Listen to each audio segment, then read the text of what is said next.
Salut à toutes, salut à tous, bienvenue dans cet épisode supplément de Tech Café, un épisode qui vient complémenter un petit peu les épisodes hebdomadaires où on vous fait la veille de la tech, et là c'est un épisode usage très concret qu'on vous propose sur les modèles de langage.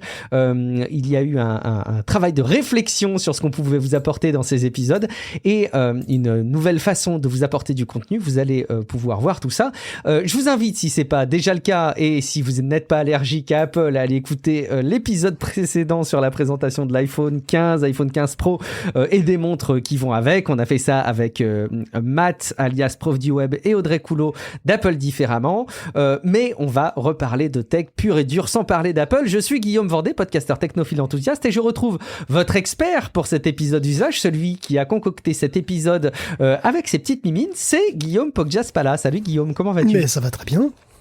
Alors, la couverture de cet épisode est un lama avec des lunettes de soleil, et tu as été jusqu'à incarner l'image de couverture de cet épisode pour l'enregistrement. Les auditeurs ne le sauront pas, mais tu portes là présentement des lunettes de soleil. Alors, c'est quoi ? Tu te la pètes là, c'est ça ? Écoute, alors déjà les auditeurs le savent, du coup maintenant. Effectivement. Et ouais, je me la pète, exactement. Non, c'est la juste star. un petit. Je sors de l'ophtalmo et du coup, je reste un petit peu.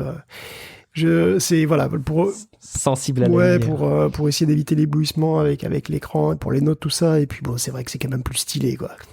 Ouais, non, mais ça je comprends. Est-ce que tu as passé ton ordi en mode sombre, du coup, pour l'occasion ? Complètement, mais de toute Non ? façon, j'ai toujours tout en mode sombre. Ah, très bien. J'ai remarqué ça. Oui, tu l'incarnes jusqu'à l'image et la restitution de tes écrans. C'est quelque chose que j'ai remarqué. Là encore, c'est toujours très empirique. Mes retours, c'est pas très étoffé par des études. Mais autour de moi, je me rends compte que de plus en plus, les personnes plus jeunes sont de plus en plus adeptes du mode sombre, quoi. Vraiment, je me rends compte que c'est une vraie préférence. Et voilà, ça donne du crédit à Elon Musk qui voulait faire en sorte que X soit toujours sombre. En fait, il laisse quand même la possibilité qu'on le laisse en mode clair. Mais bon, bref. Je divague. Pourquoi cet épisode ? Tout simplement parce qu'on voulait vous apporter du contenu un peu sous un format usage, un petit peu plus concret et un petit peu moins basé sur les news, donc qui viendrait vraiment complémenter les infos qu'on vous partage. Et quand on en a parlé, Guillaume, toi, tu as été assez inspiré pour compléter un petit peu ce qu'on fait en matière d'intelligence artificielle et surtout avec les modèles de langage pour très concrètement proposer à nos auditeurs de mettre les mains dans le cambouis, en fait, de manipuler tout ça. Donc on va pouvoir voir ensemble. Juste avant, je voudrais juste rappeler quand même pour celles et ceux qui ne le sauraient pas que Tech Café est complètement gratuit, mais que vous pouvez nous soutenir sur Patreon. Patreon, c'est une plateforme de financement participatif récurrent, donc vous vous abonnez. Peut-être que vous avez déjà un compte si vous soutenez d'autres podcasteurs. Si c'est pas le cas, c'est très facile de vous créer un compte et vous pouvez financer Tech Café à la hauteur de quelques euros, et en fait vous pouvez même le plafonner. Je sais que vous êtes plusieurs à fonctionner comme ça, c'est-à-dire que normalement vous êtes prélevé pour chaque épisode hebdomadaire d'un petit montant que vous avez défini, mais une partie d'entre vous souhaite plafonner pour pas dépasser les budgets qui sont fixés, et c'est très bien, et vous pouvez même le résilier à tout moment, donc vous avez vraiment une liberté complète sur le sujet. Et en échange, on vous propose des épisodes sans la pub pour vous qui nous soutenez sur Patreon, et avec un chapitrage qui est lui-même fait, la boucle est bouclée, avec un modèle de langage qui arrive à analyser le contenu de nos discussions dans Tech Café et qui arrive à identifier le bon moment de l'épisode où on aborde tel et tel sujet. Et c'est assez pratique, je dois dire, que ce soit automatisé. Et puis j'en profite aussi pour vous inviter, si jamais vous avez un véritable intérêt à écouter Tech Café semaine après semaine, à venir nous évaluer sur Apple Podcast, sur Podcast Addict ou sur Spotify. Vous pouvez mettre le nombre d'étoiles qui vous paraît le plus juste pour restituer l'image de Tech Café. Évidemment, 5 étoiles, c'est préférable. Et puis, on est ravis de prendre connaissance de vos commentaires qu'on partage dans les épisodes hebdomadaires. Raison de plus pour vous abonner. Alors oui, Guillaume, c'est vrai, ça fait un petit moment que l'intelligence artificielle et les modèles de langage ponctuent un petit peu l'actualité tech, et de ton côté, ça fait un petit moment que tu as commencé à vraiment manipuler le sujet. Et tu sais, avec du recul, je trouvais ça top qu'on fasse ce sujet, parce que très souvent, quand on parle de modèles de langage et d'involution de l'intelligence artificielle, on se dit, ça peut prendre le pas sur les connaissances, sur la manière dont on gère l'informatique. finalement, on va se rendre compte peut-être que c'est intéressant de savoir comment manipuler l'informatique pour justement utiliser les modèles de langage. On va regarder ça ensemble. Guillaume, pourquoi est-ce qu'on voudrait mettre un fichu chatbot sur son PC ? Il y a ChatGPT. Pourquoi on voudrait faire ça ? Oui, alors c'est vrai qu'on peut se poser la question, mais bon, déjà, dans tous les épisodes de T-Café, quasiment, on parle d'IA, de ChatGPT, de modèles de langage, de chatbot, c'est quasi inévitable, hein. Et souvent, je mentionne aussi des modèles de deep learning open source, entre guillemets, et en particulier des modèles de langage comme celui d'OpenAI, mais qui sont en accès libre. Donc open source, mais disons au moins en accès libre. Pour les chercheurs et pour les pros, mais aussi par le grand public, pour nous tous. Par presque tout le monde en fait, hein, et donc vous, et oui, vous pouvez exécuter des IA sur votre PC, avoir un ChatGPT de poche sur votre PC de gamer, ou même votre téléphone en fait, comme vous pourriez aussi faire de la transcription de fichiers audio, ou générer des images, générer des musiques, etc. Alors, souvent par manque de temps, je reste évasif sur les détails, hein, sur comment on fait concrètement pour exécuter son ChatGPT à soi sur sa machine bureautique vieille de 7 ans, et alors, parce que, est-ce que c'est seulement possible de faire ça, de faire un petit ChatGPT sur une machine bureautique vieille de 7 ans? Ben oui, en fait, le plus souvent, ça l'est. Alors, il est probable que vous ayez de quoi faire tourner un modèle de langage, oui, mais évidemment, il y a des conditions, des choses à bien garder à l'esprit sur ce qu'on peut obtenir et ce qu'on peut pas obtenir. Donc, autant mettre les choses au point tout de suite, hein. Ce qu'on peut pas obtenir, c'est un modèle qui rivalise avec GPT-4. Vraiment, je veux dire, hein, qui soit vraiment à la hauteur de GPT-4. Aucun modèle en libre accès actuellement n'est à la hauteur de celui d'OpenAI à l'heure où on enregistre. Parce que bien sûr, tout évolue très vite, à tel point qu'une bonne partie de tout ce que je vais vous dire sera sans doute obsolète dans 6 mois. Oui, mais bon, je fais quand même un épisode dessus, hein, parce que voilà, c'est ça l'amour, qu'est-ce que vous voulez. Donc, pour le moment, même les versions les plus grosses des modèles open source, comme le Llama 2 ou comme Falcon, ne sont pas au niveau de GPT-4. Ils se rapprochent de GPT-3.5, d'ailleurs, exception faite même du tout dernier Falcon, qui vient de sortir, hein, et qui est entre les deux. Il est entre GPT-3.5 et GPT-4. Donc c'est un excellent modèle, en fait, hein, qui est compétitif avec les modèles commerciaux. Malheureusement, c'est aussi un monstre de 180 milliards de paramètres, ce qui le disqualifie pour à peu près tout le monde dans le grand public. Donc, néanmoins, on peut avoir des plus petits modèles, on peut avoir donc un petit ChatGPT chez soi gratos. Alors, évidemment, le truc, c'est que la plupart des gens n'auront pas de quoi faire tourner un monstre de 180 milliards, comme on a dit, ou même de 70 milliards de paramètres, la plupart, dont je fais partie, hein, se cantonneront à des versions qui sont 5 à 10 fois plus petites. Et donc, il n'y a pas de magie, si c'est 10 fois plus petit, il n'y aura pas exactement la même qualité. Alors bien sûr, à ces échelles-là, hein, donc quand vous avez des petits modèles de 7 ou 13 milliards de paramètres qui sont 10 fois plus petits, forcément, tous les travers des modèles de langage, et en premier lieu desquels les hallucinations, sont toujours présentes, et même amplifiées, au plus le modèle est petit. Donc vous êtes prévenus, restez critiques, ne leur faites pas systématiquement confiance, ils vont mentir, ils vont halluciner, ils vont broder, ils sont pas forcément cohérents, c'est vrai, d'autant plus qu'ils sont plus petits, hein, mais quand même. Et en plus, d'autre part, en tant que Français, je vais être direct, hein, la plupart des modèles que j'ai testés sont largement plus à l'aise en anglais qu'en français. Oui. Tous les modèles sont multilingues, mais c'est pas forcément toujours fameux dans la langue de Guillaume Musso, quoi. Et même pour Vigogne, hein, qui est la variante de Llama 2, qui parle plus volontiers en français, malheureusement. Alors du coup, oui, effectivement, la question que tu posais, c'est vrai qu'elle est totalement légitime. Pourquoi faire ? Pourquoi essayer de faire tourner une IA sur sa machine, du coup ? Parce que malgré leur relative compacité, il y a des modèles qui sont quand même très impressionnants, et que vous pourrez peut-être exploiter vraiment pour votre boulot. Alors, pas forcément pour écrire vos lettres, ou peut-être que vous le ferez mieux vous, je sais pas, mais par exemple pour coder, j'ai personnellement, j'ai essayé le code Llama, le code Llama spécialisé Python en 34B là. Bon honnêtement, il m'a servi. Voilà, j'ai voulu faire des trucs, j'ai voulu utiliser une librairie que je connaissais pas. Je lui ai posé des questions, comme je poserais des questions à un autre gars, hein, vraiment. Il m'a répondu, il m'a donné des exemples, tout a marché et ça m'a fait gagner du temps. Et pour juste aller un petit peu plus loin sur les cas d'usage, c'est quoi ? C'est tu luttes contre la page blanche du code et donc tu veux une première structure et tu vas la compléter derrière. C'est au contraire, tu rédiges et puis au fur et à mesure, il te suggère des éléments, il arrive à comprendre un peu l'orientation. Comment ça marche ? Dans mon cas précis pour ce truc-là, c'est juste que je voulais en Python utiliser une librairie que je connais pas. Et du coup, je lui pose des questions sur comment l'utiliser, il me donne des exemples, il me donne, je peux lui demander, et en fait, ce qui est intéressant, c'est que c'est très fluide, c'est-à-dire que j'ai pas besoin de parcourir la doc, en fait. C'est-à-dire, je lui pose une question, je lui dis, et comment tu changes ça ? Vraiment comme ça, et comment tu changes ça ? Il me dit, ça, tu peux le changer comme ça, etc. Encore, voilà un autre exemple, etc., tu vois. Donc, il peut répondre, ce sont des modèles qui peuvent répondre à des questions, effectivement, qui peuvent exécuter des tâches plus ou moins, utiles, enfin, ça va dépendre, tu vois. Donc, le truc, c'est que les modèles qu'on peut utiliser sur son ordinateur peuvent, par exemple, vous aider à écrire des histoires, faire des chatbots fun, tout simplement, faire des chatbots marrants, des chatbots érotiques, si vous voulez. Ils peuvent faire tout ce que vous voulez. Et puis, donc, évidemment, voilà, je pense que, en fait, moi, perso, la principale, pour l'instant, en tout cas, la principale raison pour moi, en tout cas, c'est le fun. En plus du code, c'est aussi le fun, tout simplement. Et voilà, tu peux avoir des chatbots qui ont n'importe quelle personnalité, tout ça, des IA qui te suivent dans n'importe quelle histoire. Et moi, personnellement, ce que j'aime aussi, si tu veux, par rapport à cet usage, en plus, ce qui est, je trouve très intéressant, c'est de comprendre mieux comment tout ça fonctionne. Parce que ça démystifie l'ensemble, ça retire la magie. Tu vois, c'est des systèmes qui sont, il faut le dire, incroyablement bluffants et assez mystérieux finalement. Parce qu'ils sont réfugiés comme ça, tout là-haut dans les nuages, et on ne sait pas vraiment comment ça marche. On a juste un truc qui nous répond, on va sur un site web et ça nous répond et c'est magique. Et là, non, là c'est pas magique, c'est un logiciel que tu configures, que tu installes avec des trucs, et du coup tu mets les mains dans le cambouis et ça démystifie complètement le truc. Et dans cet épisode, donc, je voudrais essayer d'être un petit peu plus terre à terre, de faire un peu plus dans le concret, quoi, pour voir comment ça fonctionne et comment ça peut s'installer, parce que bon, voilà, c'était plus compliqué que ça ne l'est maintenant. Mais quand même, il va y avoir aussi une petite section plus générale, parce que il faut fixer les idées sur ce dont on parle, parce que c'est quand même pas forcément un domaine super simple non plus, et puis surtout, il y a beaucoup de terminologie, il y a beaucoup de termes, il y a beaucoup de vocabulaire à assimiler aussi, tout un vocabulaire qui vient avec plein de notions, plein de réglages aussi, qui aura à faire un petit peu dans tous les coins des logiciels, et il va falloir bien s'y retrouver en ce moment, sur ces trucs-là.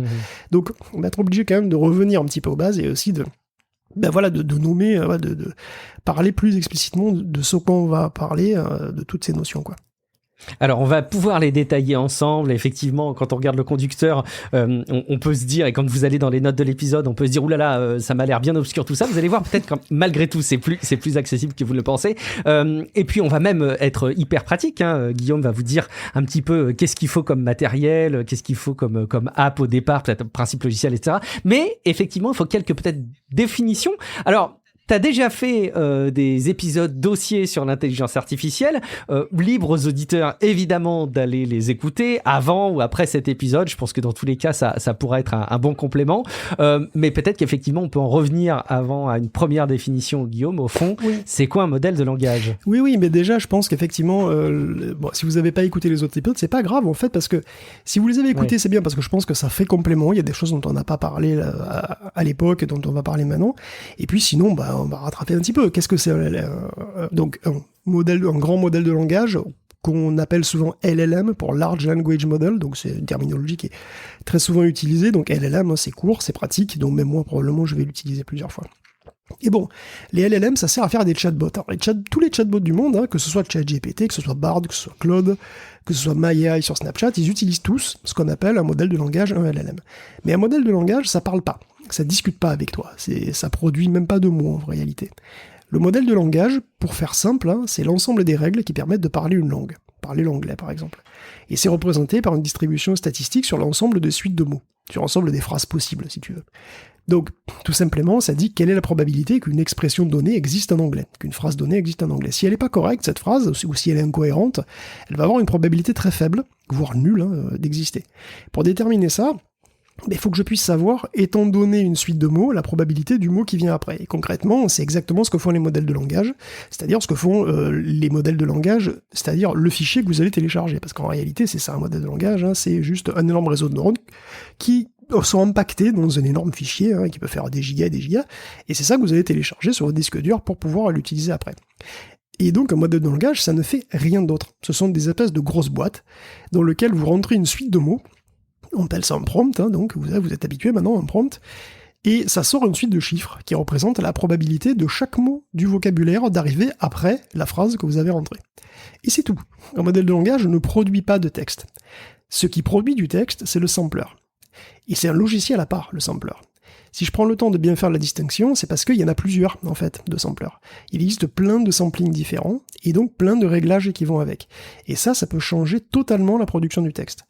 Donc vous touchez pas au modèle, le modèle vous le téléchargez, vous le touchez pas, il est figé, mais si vous changez le sampler ou les paramètres du sampler, ça peut complètement changer le comportement du chatbot. D'accord. Donc concrètement, un texte est divisé en morceaux, on va continuer dans le vocabulaire, donc concrètement un texte c'est divisé en morceaux qui sont des unités sémantiques que plein de gens très intelligents ont jugé pertinentes de diviser comme ça. Ces unités sont soit des mots, soit des fragments de mots, qui sont représentés par ce qu'on appelle des tokens, des jetons, mais souvent on dit tokens aussi en français. En fait, tout modèle de langage a un vocabulaire. C'est un vocabulaire qui fait plusieurs dizaines de milliers de tokens, typiquement dans les 50 000, et le texte est converti en une suite de ces tokens. Et le texte peut être en plein de langues. Si vous parlez en japonais, un caractère japonais, c'est un token. Et si c'est un texte anglais, vous pouvez, peut-être qu'il y a 3 tokens dans votre mot, ou alors peut-être que 2, ou peut-être que votre mot est un token. Un chiffre est un token, une virgule est un token, etc., etc. Alors c'est important de le savoir parce que tous les modèles ont aussi une fenêtre de contexte qui est exprimée en nombre de tokens et qui donne la taille de la mémoire du modèle. Par exemple, Llama 2 a une mémoire de 4096 tokens, ce qui représente moins donc de 4096 mots. C'est aussi pour ça qu'il faut savoir un petit peu ce que c'est, parce que en fait le nombre de mots est inférieur au nombre de tokens annoncés. Du coup, parce qu'un token n'est pas égal à un mot entier en général. Alors combien? Je dirais qu'il faut bien lever dans les 30% à la louche. Parce que voilà, encore une fois, un espace, une virgule, tout ça, c'est aussi des tokens, donc ça file finalement assez vite. Et donc, derrière, donc, quand vous avez votre phrase, derrière, quand vous l'envoyez, avant de l'envoyer à votre modèle de langage, il faut ce qu'on appelle un tokenizer. C'est-à-dire, c'est encore un autre logiciel à part qui s'occupe de ça. Et ce tokenizer, en fait, il est différent suivant les modèles. Le tokenizer de Llama, il est différent du tokenizer de Falcon, par exemple. Donc, ce sont des logiciels qui doivent être spécifiques au modèle, ou alors qui doivent être explicitement compatibles avec ces modèles-là. Mais dans les formats, les formats ne sont pas... il faut faire attention à ce genre de trucs aussi. Alors, donc on a nos tokens, par exemple, on a 50 000 tokens prévus, c'est notre vocabulaire. Chacun a un index. Donc par exemple, on peut supposer que le premier token, c'est le mot table, le deuxième token, c'est une virgule, etc., etc. La sortie du modèle de langage, très concrètement, la sortie du énorme réseau de neurones que vous avez téléchargé, là, c'est une suite de nombres qui donne la probabilité pour chacun de ces tokens. Donc, le premier chiffre donnera la probabilité que table soit le mot qui suit la phrase que vous avez rentrée, le prompt. Le second, que ça soit une virgule qui suive. Le troisième, que ce soit le troisième mot, qui peut être, je sais pas, n'importe quoi, pomme ou chat, n'importe quoi. Bon, et voilà. Et ainsi de suite. Bon, donc, une fois la tokenisation faite, on passe à ce qu'on appelle la vectorisation. Parce que un modèle de langage ne comprend que des nombres qui sont mis en batch sous forme de vecteurs auxquels le modèle est habitué. Et là encore, ça dépend du modèle. Et c'est une étape importante aussi, qu'il faut bien garder à l'esprit, parce que concrètement, c'est l'ingestion du prompt avant qu'il soit envoyé au modèle, et ça prend du temps. Et ça prend parfois pas mal de temps, si le prompt est très long. C'est pour ça que votre chatbot ne répondra pas forcément immédiatement, voire même pas très vite en fait. Parce qu'il y a une phase, avant même de commencer la génération, qui va digérer votre prompt et qui va le transformer en une suite de vecteurs. Et donc, selon le processeur que vous avez, selon ce que vous faites, effectivement, cette phase d'ingestion, si par exemple vous avez toute la fiche de personnage, tout le contexte avant et que le prompt il fait, je sais pas, 512 tokens, ça va prendre un petit moment à digérer et donc il va y avoir un petit temps avant que votre modèle ne vous réponde. Donc c'est une étape qu'on peut aussi déléguer à la carte graphique, parfois dans certains cas, parfois avec profit, même si elle est trop juste pour faire une différence à l'étape de génération, mais bon, on va y revenir. Et bon, une fois que le prompt est digéré, donc du coup vous avez tous vos vecteurs, là, tous vos chiffres, tout ça, là c'est la phase d'inférence, là on peut l'envoyer dans le modèle proprement, le prompt, dans la forme que lui il attend, c'est-à-dire une forme mathématique, et après c'est ce qu'on appelle la phase d'inférence, c'est-à-dire c'est là qu'on détermine la longue liste de probas dont on a parlé, ces probabilités, et c'est une phase qui demande énormément de calcul et d'accès mémoire.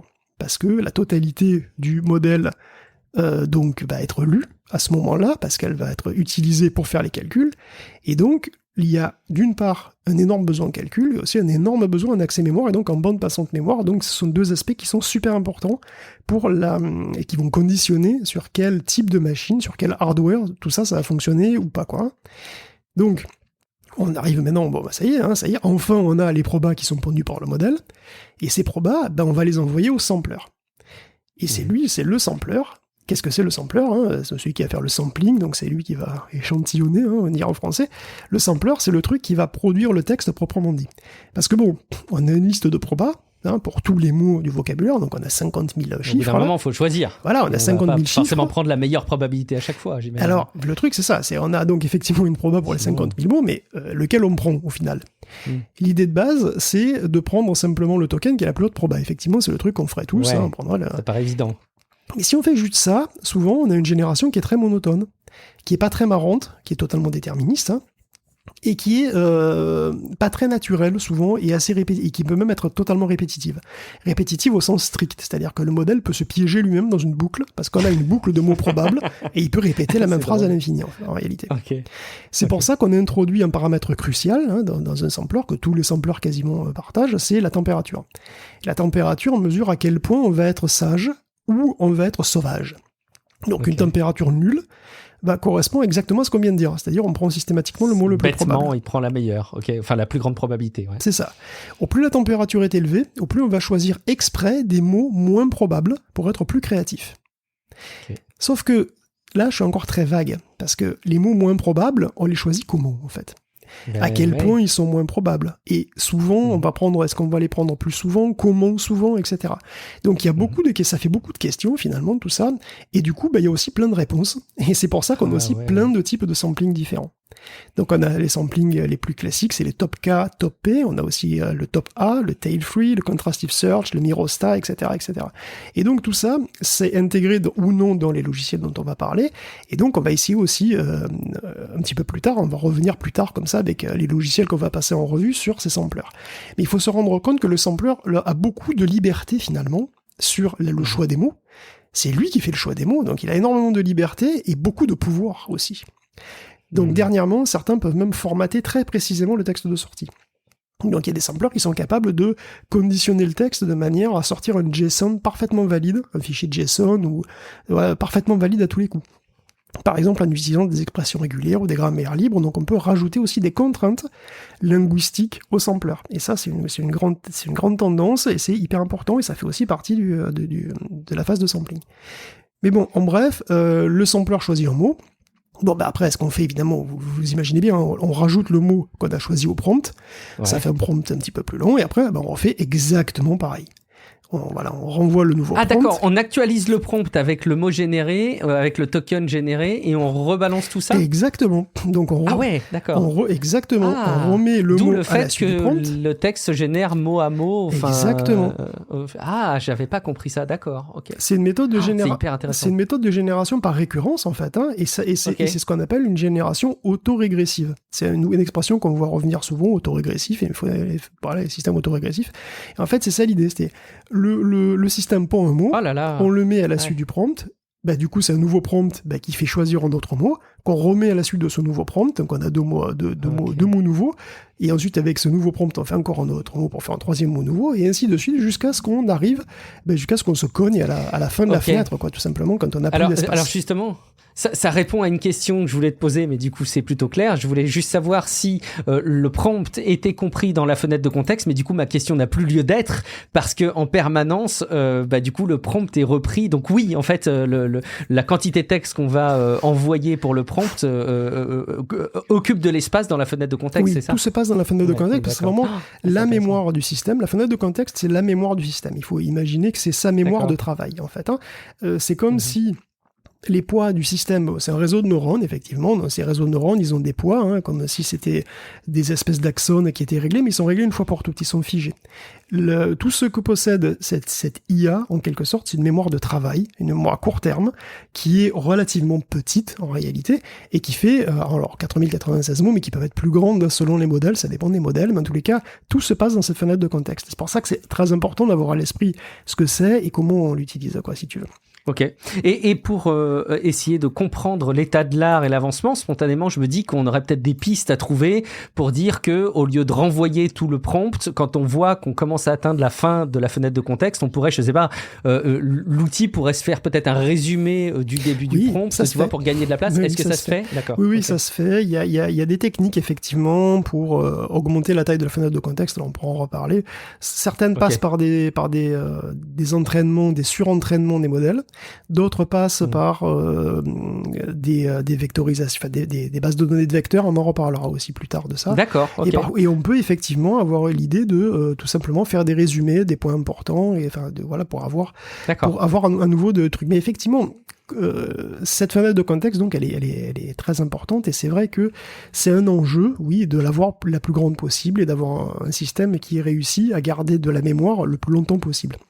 Très bien. Bon, je visualise hyper bien le petit schéma en plus, donc merci, c'est super clair. Il y a Dis-moi. donc oui, parce que alors est-ce qu'on a fini? Pas tout à fait, parce que n'oublions pas qu'on parle de chatbot. Alors que là, on a un générateur de texte. On a enfin un générateur de texte. Vrai. C'est super. Oui. Mais vous avez peut-être remarqué qu'on n'a toujours pas de chatbot. On n'a pas un truc qui discute. Il n'y a pas de notion de dialogue, rien en fait. Exact. Ça fait juste, ça pond juste des mots les uns après les autres. Et en fait, l'aspect discussion des chatbots est une illusion pure.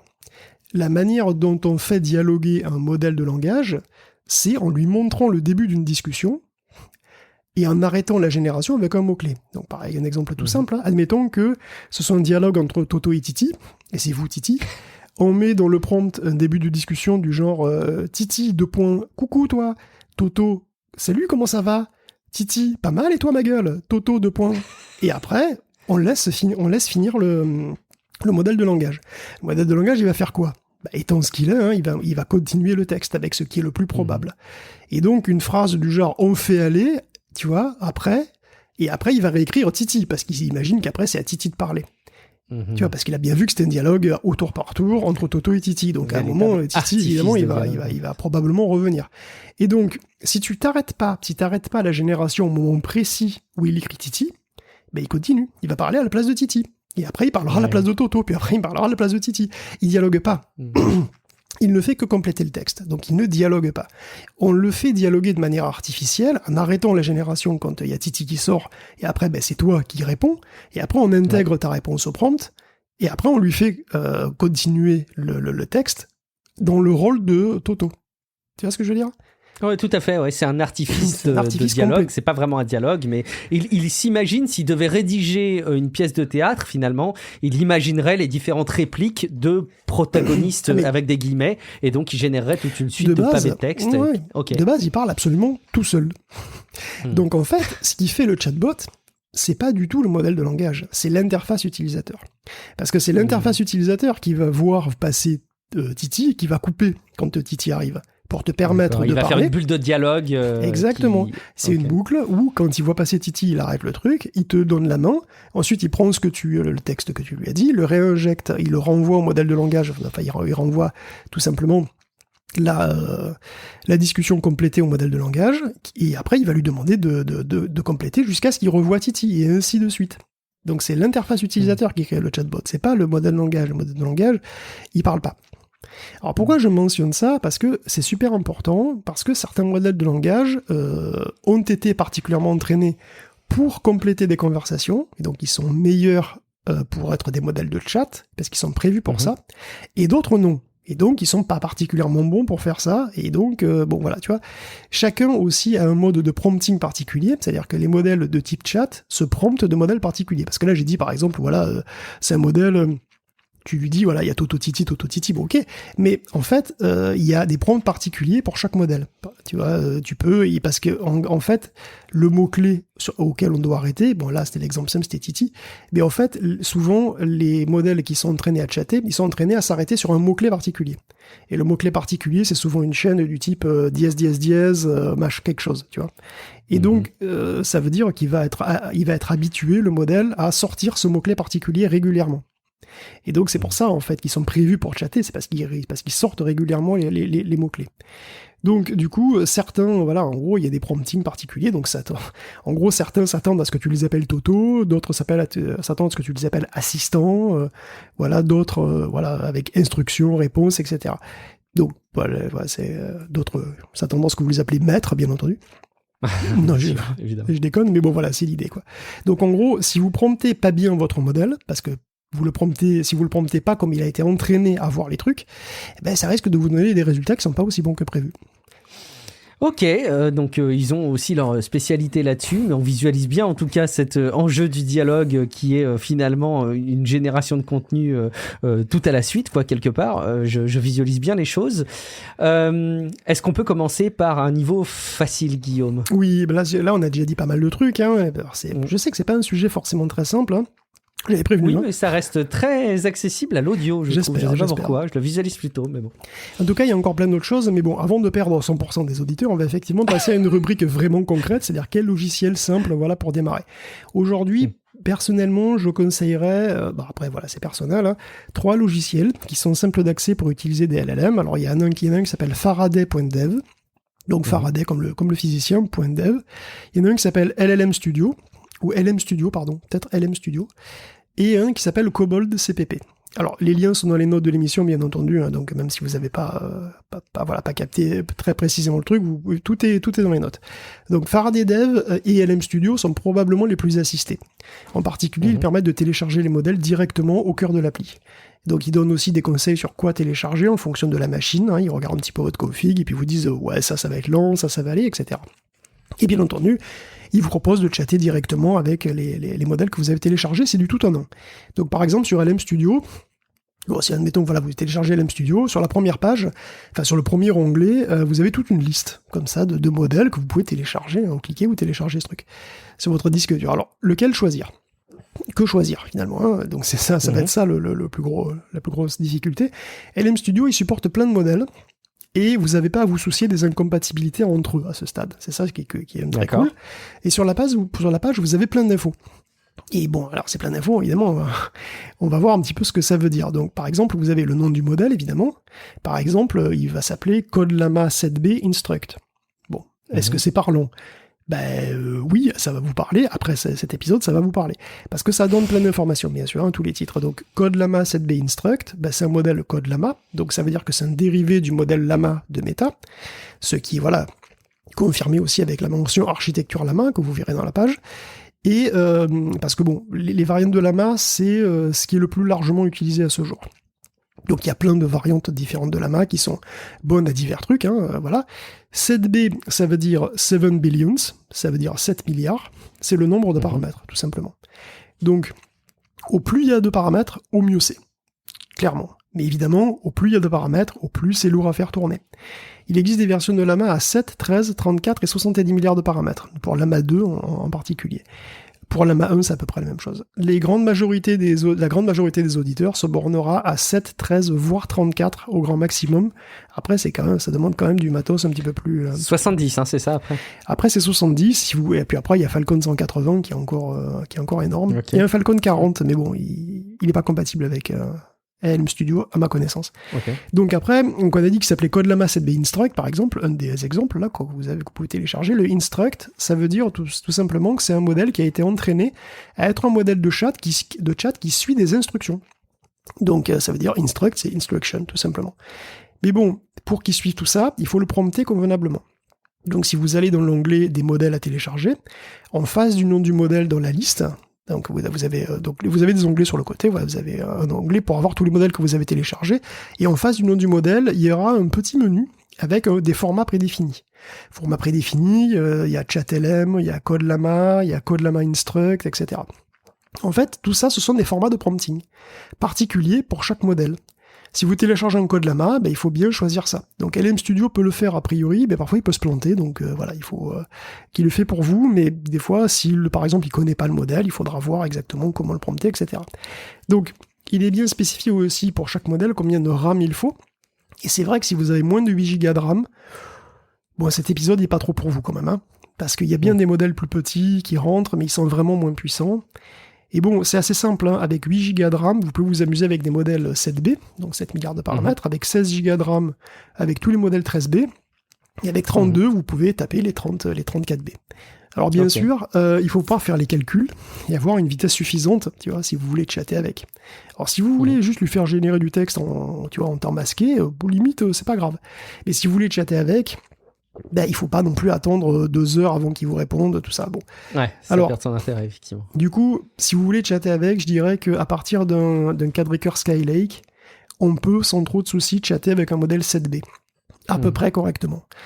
Donc moi j'ai concrètement testé sur un Core i5 6500, donc c'est une machine qui est vraiment pas très jeune hein, maintenant, voilà.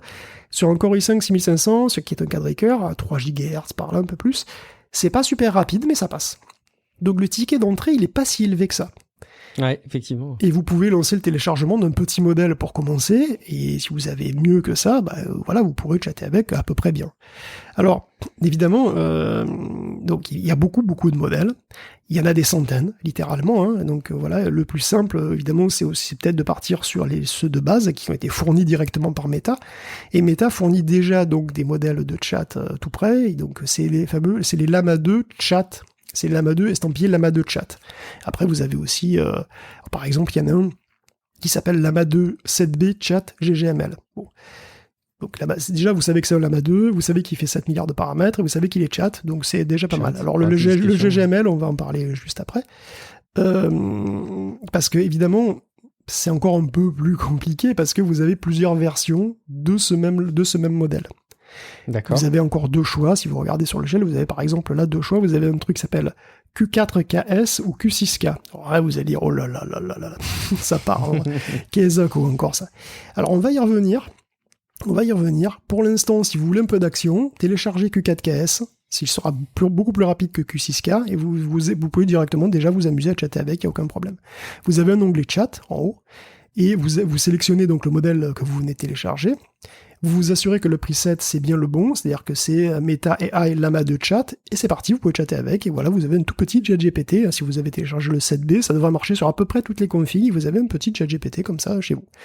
Alors, il y a un peu de choix, enfin, il y a pas beaucoup de choix de réglage sous LM Studio. Il y a quand même le réglage de la température, dont on parlait avant, hein. Dans Inference Parameter, il y a la température. Et donc, dans Hardware Settings, vous avez des réglages aussi très importants. Par contre, alors là, il faut quand même faire attention, pour tirer le meilleur parti de votre config, il faut quand même aller dans les réglages hardware pour tirer le meilleur parti du matériel que vous avez. Parce que bon, c'est très lourd, ça demande énormément de calculs, donc il faut vraiment essayer d'optimiser. Donc on va peut-être parler du hardware, effectivement, plus spécifiquement.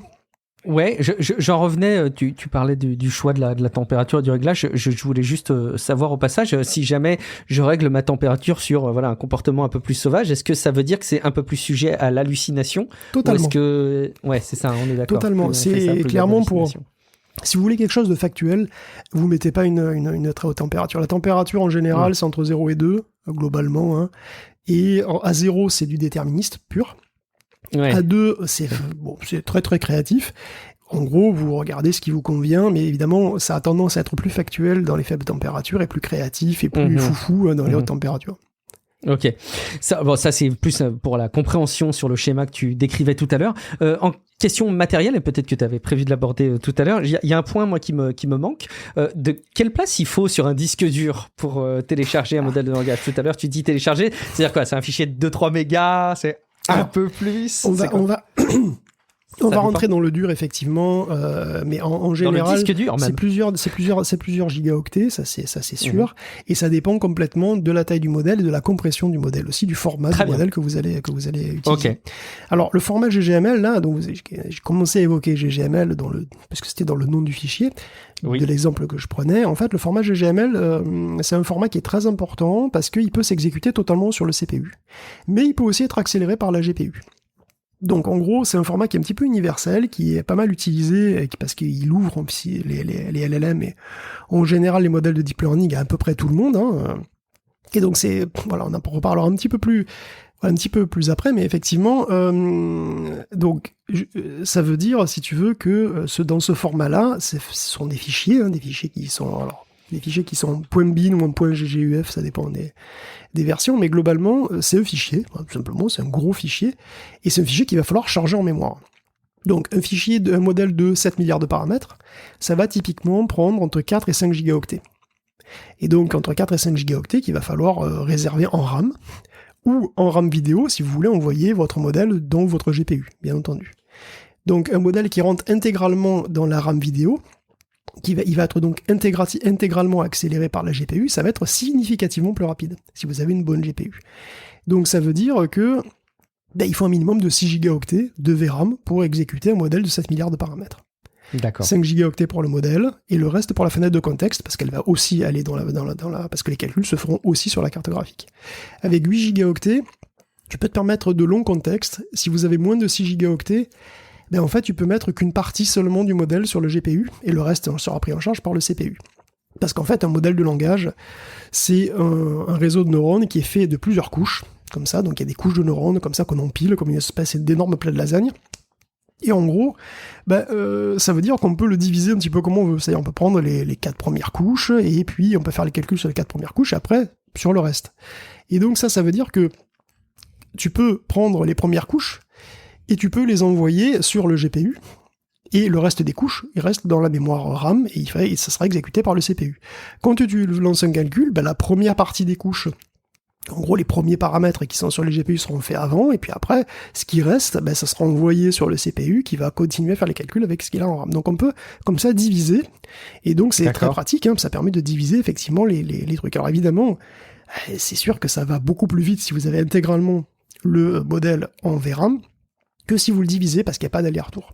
Tu vois. Okay. Et donc vous avez un réglage comme ça qui est dans tous les logiciels qui supportent GGML, qui s'appelle le NGPU Layer, ou NGL. Donc c'est le nombre de couches qui sera dans le GPU. C'est le nombre de couches à charger dans la carte graphique. Et ça, évidemment, ça va varier. Ce que vous pourrez décharger sur la carte graphique, ça va varier en fonction de la taille du modèle et de votre capacité de RAM. Bien entendu. Bien évidemment.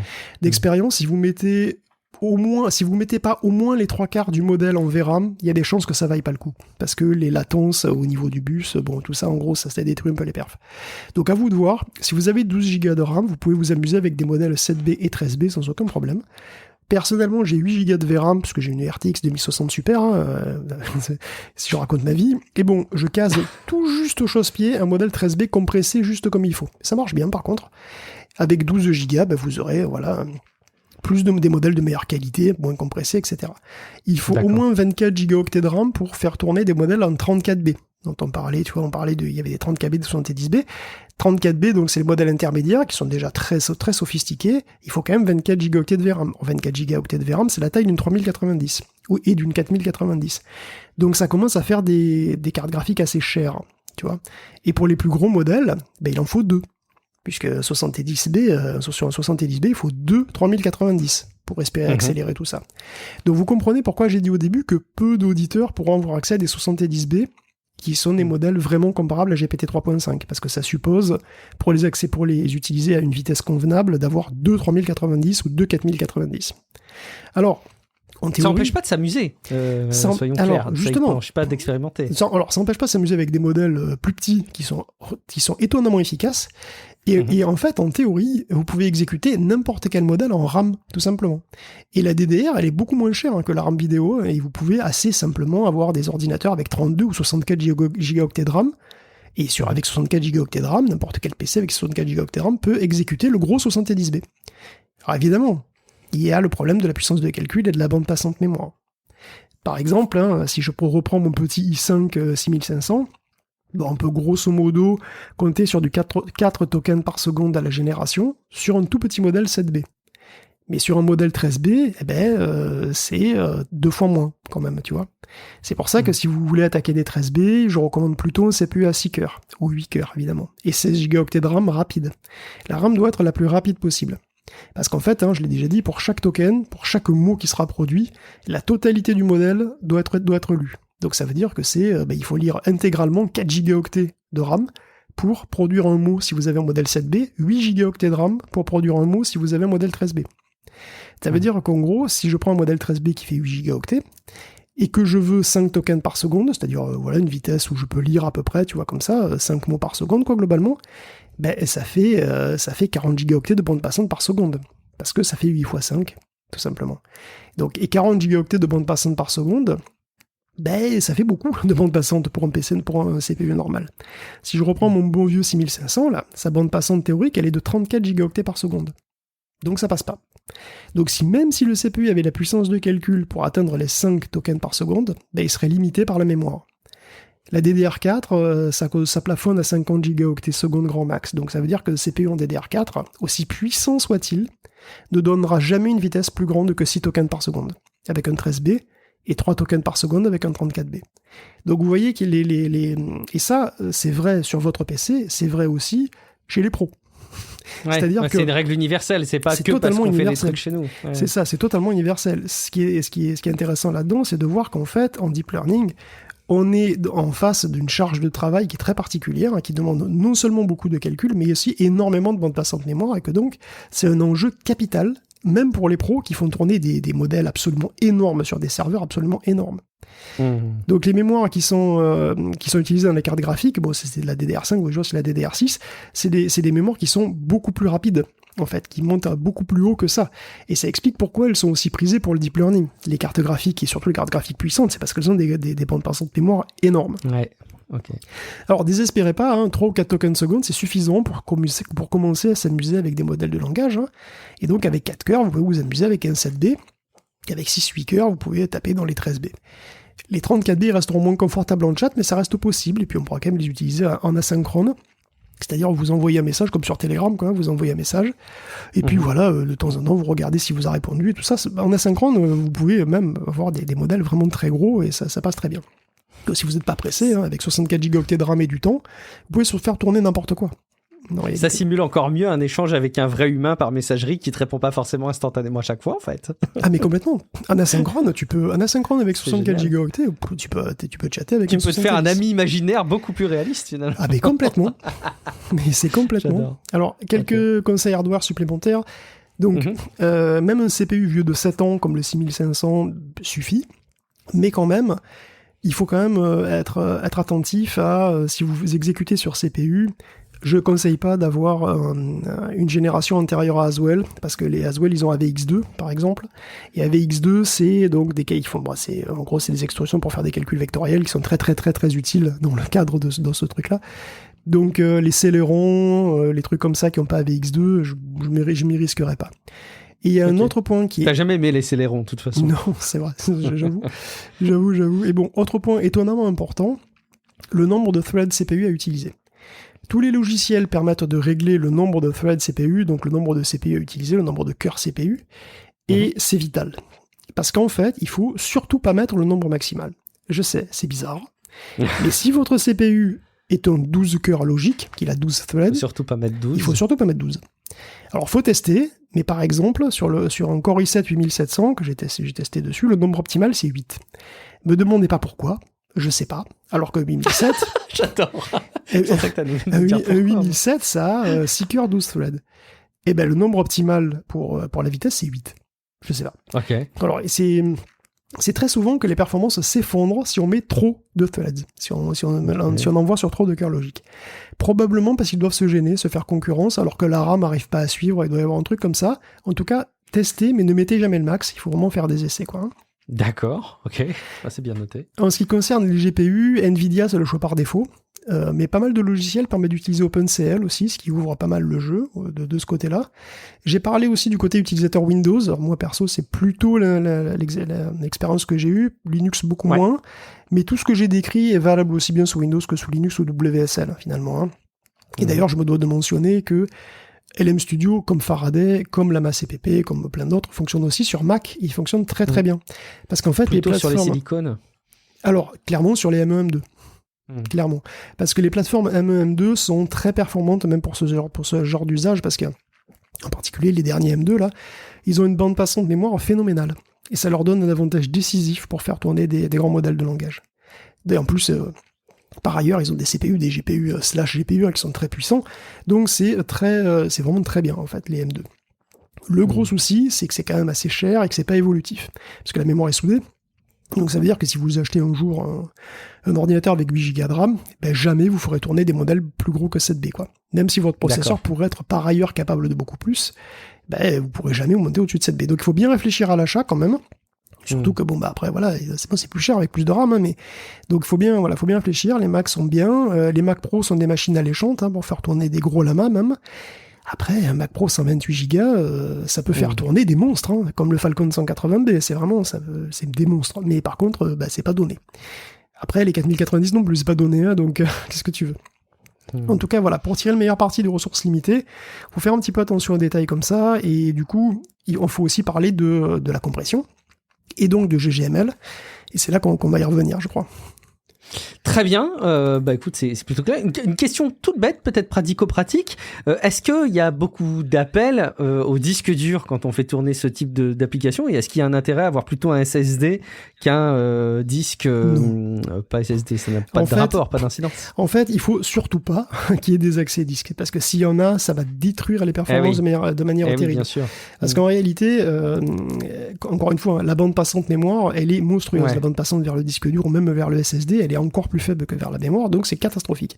Donc ce qui se passe, c'est que l'intégralité du modèle doit absolument être chargée intégralement au minimum en RAM, et évidemment mieux si vous avez mieux en VRAM si vous pouvez. D'accord. Mais il faut surtout pas qu'il y ait d'accès au disque dur. Le seul moment où ça va être sympa d'avoir un SSD, c'est au chargement, tout simplement. Quand vous chargez le modèle, ça se chargera plus vite sur un SSD, ça c'est clair que sur un disque dur, mais à l'usage, il faut surtout pas qu'il y ait d'accès disque, sinon c'est catastrophique. Ouais, d'accord, ok. Donc SSD, si jamais on veut lancer en gros son chat GPT local un peu plus vite à chaque fois, mais finalement c'est pas décisif. Ok, écoute, je pense qu'on a fait le tour de tout ce qu'il fallait préparer, on a tous nos ingrédients, il va falloir quand même que tu nous détailles les différentes recettes possibles maintenant, Guillaume. Et oui, et donc il va falloir parler des algos de compression pour les modèles de langage et pour les modèles de deep learning en général, parce qu'il commence à y en avoir pas mal en fait, il y en a beaucoup, il y a GGML, GPTQ, AWQ, il y a OmniQuant. Bon, pour le moment, GGML et GPTQ sont de très loin les plus utilisés. Ça pourra changer. Et le plus drôle, GPTQ, pour les enfants, vous pouvez dire ce nom à vos enfants, ils vont rigoler. GPTQ, c'est très bien choisi. C'est pas français, clairement. Donc en fait, voilà. Peut-être que ce que je dis aura plus vraiment de valeur si jamais, OmniQuant devient super important à l'avenir, mais pour l'instant, on va revenir sur GGML en particulier, qui est pour l'instant super important parce que très polyvalent. Et en fait, GGML, c'est une librairie. Au-delà d'un format de fichier, c'est une librairie de deep learning complète, en plus d'être en format, et GGML, ça veut dire Gregory Gerganov Machine Learning. Et Gregory Gerganov, il est très fort. C'est qui celui-là Il a une petite success story comme ça depuis la sortie de Llama. En fait, c'est un gars qui s'était fait une petite librairie en C++, pour lui, même plus ou moins, pour exécuter Whisper. Whisper, c'est une IA de transcription de texte. Donc à l'audio, ça transcrit de l'audio, du texte à l'audio, des dialogues. C'est ce qui est utilisé d'ailleurs par l'outil qui génère les chapitrages des épisodes, pour la petite anecdote. Et tu as fait pas mal de générations de transcripts des épisodes de Tech Café grâce à ça d'ailleurs. Tout à fait, j'ai moi-même utilisé Whisper, effectivement. Et donc quand Llama a fuité, le premier Llama, quand Meta l'a mis à destination de la recherche et qu'il a fuité un petit peu pour tout le monde, en une soirée, il a adapté son code C++ là pour faire tourner le Llama. Mais le coup de génie, c'est que dans la foulée, il a introduit aussi la possibilité de compresser les modèles. Et ça a tout changé. Parce que mine de rien, quelle que soit la version, pouvoir exécuter un grand modèle de langage comme Llama sur son PC, c'est un petit miracle. Il faut savoir que d'ordinaire, la taille en octets d'un modèle, c'est 2 fois le nombre de paramètres. Parce que quand il sort tout chaud de sa phase d'entraînement, quand il est tout neuf, le modèle, c'est un modèle en 16 bits. C'est un modèle en FP16, c'est-à-dire floating point 16 bits. Et donc, c'est une masse colossale de nombres en virgule flottante de 16 bits. Donc, ça veut dire que, par exemple, GPT-3, il avait 175 milliards de paramètres. Donc, il pesait, à la pesée, c'était 350 gigaoctets. 350 gigaoctets à caser en RAM. Donc, voilà. Tout le monde n'a pas 350 gigas de RAM à dispo, c'est compliqué. C'est sûr, et même le Llama 2, qui a une taille nominale de 70 milliards de paramètres, pèse en fait 140 gigaoctets. Ce qui le rend inaccessible au public. Même avec les versions plus petites, un modèle de 7 milliards de paramètres, le petit, là, il devrait peser 14 gigaoctets, et pas 5. Ce qui, au passage, triple encore les soucis de bande passante, parce qu'évidemment... Donc, il fait 5 gigaoctets, voire moins, un petit modèle de 7B, et quelle est cette sorcellerie ? Comment ça marche ? C'est ce qu'on appelle la quantisation, ou quantization, ou voilà, en tout cas... On va pas rentrer trop dans les détails pour pas faire 3 heures, mais c'est une forme de compression parce que là, à mon avis, on est parti pour 2 déjà. Donc, on va faire 3 heures. Donc, c'est une forme, en fait, la quantisation, on code sur moins de bits que 16. Donc, au lieu de coder sur 16 bits, on va coder sur 4, 3 ou 2 bits. Alors, évidemment, c'est une précision très faible, entre 2 et 8 bits en fait en général, mais c'est suffisant pour conserver une qualité acceptable du modèle, donc c'est une sorte de compression une compression comme du JPEG, c'est-à-dire c'est une compression qui dégrade le modèle, donc c'est une sorte de JPEG, mais pour les IA. Alors les plus sagaces ont remarqué que si un 7B était vraiment codé en 4 bits, il devrait peser 3,5 gigaoctets et pas 5. Parce que quand on dit 4 bits, en fait, c'est un peu un abus de langage. Ah oui, tous les coefficients sont pas en 4 bits, il y a des facteurs de remise à l'échelle qui sont partagés par des groupes de nombres. Bon, c'est très très compliqué. Je pense que ça s'entend que c'est très compliqué, hein, comme truc, depuis le début. Mais bon, il n'y a pas vraiment à s'occuper du détail si vous n'avez pas envie de savoir, on s'en fout. Il y a une foule de versions de chaque modèle qui sont compressés en fait plus ou moins, tout simplement, et on en revient au fameux truc imbitable du style Q4KS, Q6K, etc., qu'on disait au début. Disait tout à l'heure. Voilà. En fait, chacun de ces noms imbitables représente une manière de compresser un petit peu différente, qui fait un compromis un petit peu différent entre la qualité et la taille. C'est le zip, rare, etc., mais transposé à la manière. C'est exactement comme si tu faisais... je préfère le JPEG, parce que le JPEG, c'est une compression destructrice, hein, donc c'est plutôt vraiment beaucoup plus proche de ce qui se passe là. Mais effectivement, même en JPEG, vous pouvez régler la qualité que vous voulez. Si vous voulez 90% de qualité, vous allez quasiment rien voir. Si vous mettez 30% de qualité, vous allez avoir des artefacts dégueulasses. Là, c'est exactement la même chose. Vous pouvez régler le niveau de compression de votre IA, tout simplement. Donc, comment régler le niveau de compression du IA? En prenant, en fait, tout simplement le modèle qui vous convient le mieux, qui a la taille qui vous convient le mieux. Et en fait, les noms, ça donne des indices. Q3KS et Q3KM, par exemple, c'est des trucs qui ont majoritairement des coefficients en 3 bits et certains coefficients en plus. Les Q4 quelque chose, ils sont en 4 bits, etc. Et la taille du fichier, tout simplement, vous regardez la taille du fichier, et puis c'est tout, ça vous indique la qualité. Sachant que 8 bits, c'est une qualité optimale, et que tout le reste est un peu moins bon, et de moins en moins bon au fur et à mesure qu'il y a de moins en moins d'octets. Voilà, c'est pas plus compliqué. Selon votre matos, hein, tout simplement, et vous allez choisir le meilleur compromis. Sachant qu'au plus un modèle est petit, au plus il va être rapide à exécuter, mais au moins il sera précis. Alors en pratique, pour les modèles 7B, il faut fuir les modèles qui sont en moins de 4 bits. Les 3 bits, 2 bits, faut pas regarder. Sur les modèles 7B, sur les petits modèles, il faut prendre des 4 ou des 5 bits, donc des Q5 ou des Q4, et la différence entre 5KS et 5KM étant assez faible. Voilà, donc si on veut une rapidité maximale, on prend Q4KS, donc en fait Q4, ça veut dire Quantized 4 bits Small, et puis si vous voulez mieux, vous pouvez prendre le Quantized 5 bits Medium, parce que le M c'est Medium en fait, tout simplement. Et donc ça va dépendre aussi de la taille du modèle, parce qu'au plus le modèle est gros, au mieux il va supporter la compression en fait. Donc pour les modèles 13B, 4KM, c'est un bon compromis.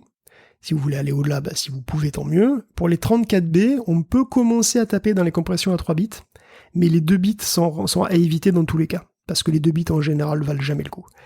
Donc, et d'ailleurs, de manière complètement symétrique, il faut éviter les modèles en 8 bits, parce qu'ils sont inutilement gros, tout simplement.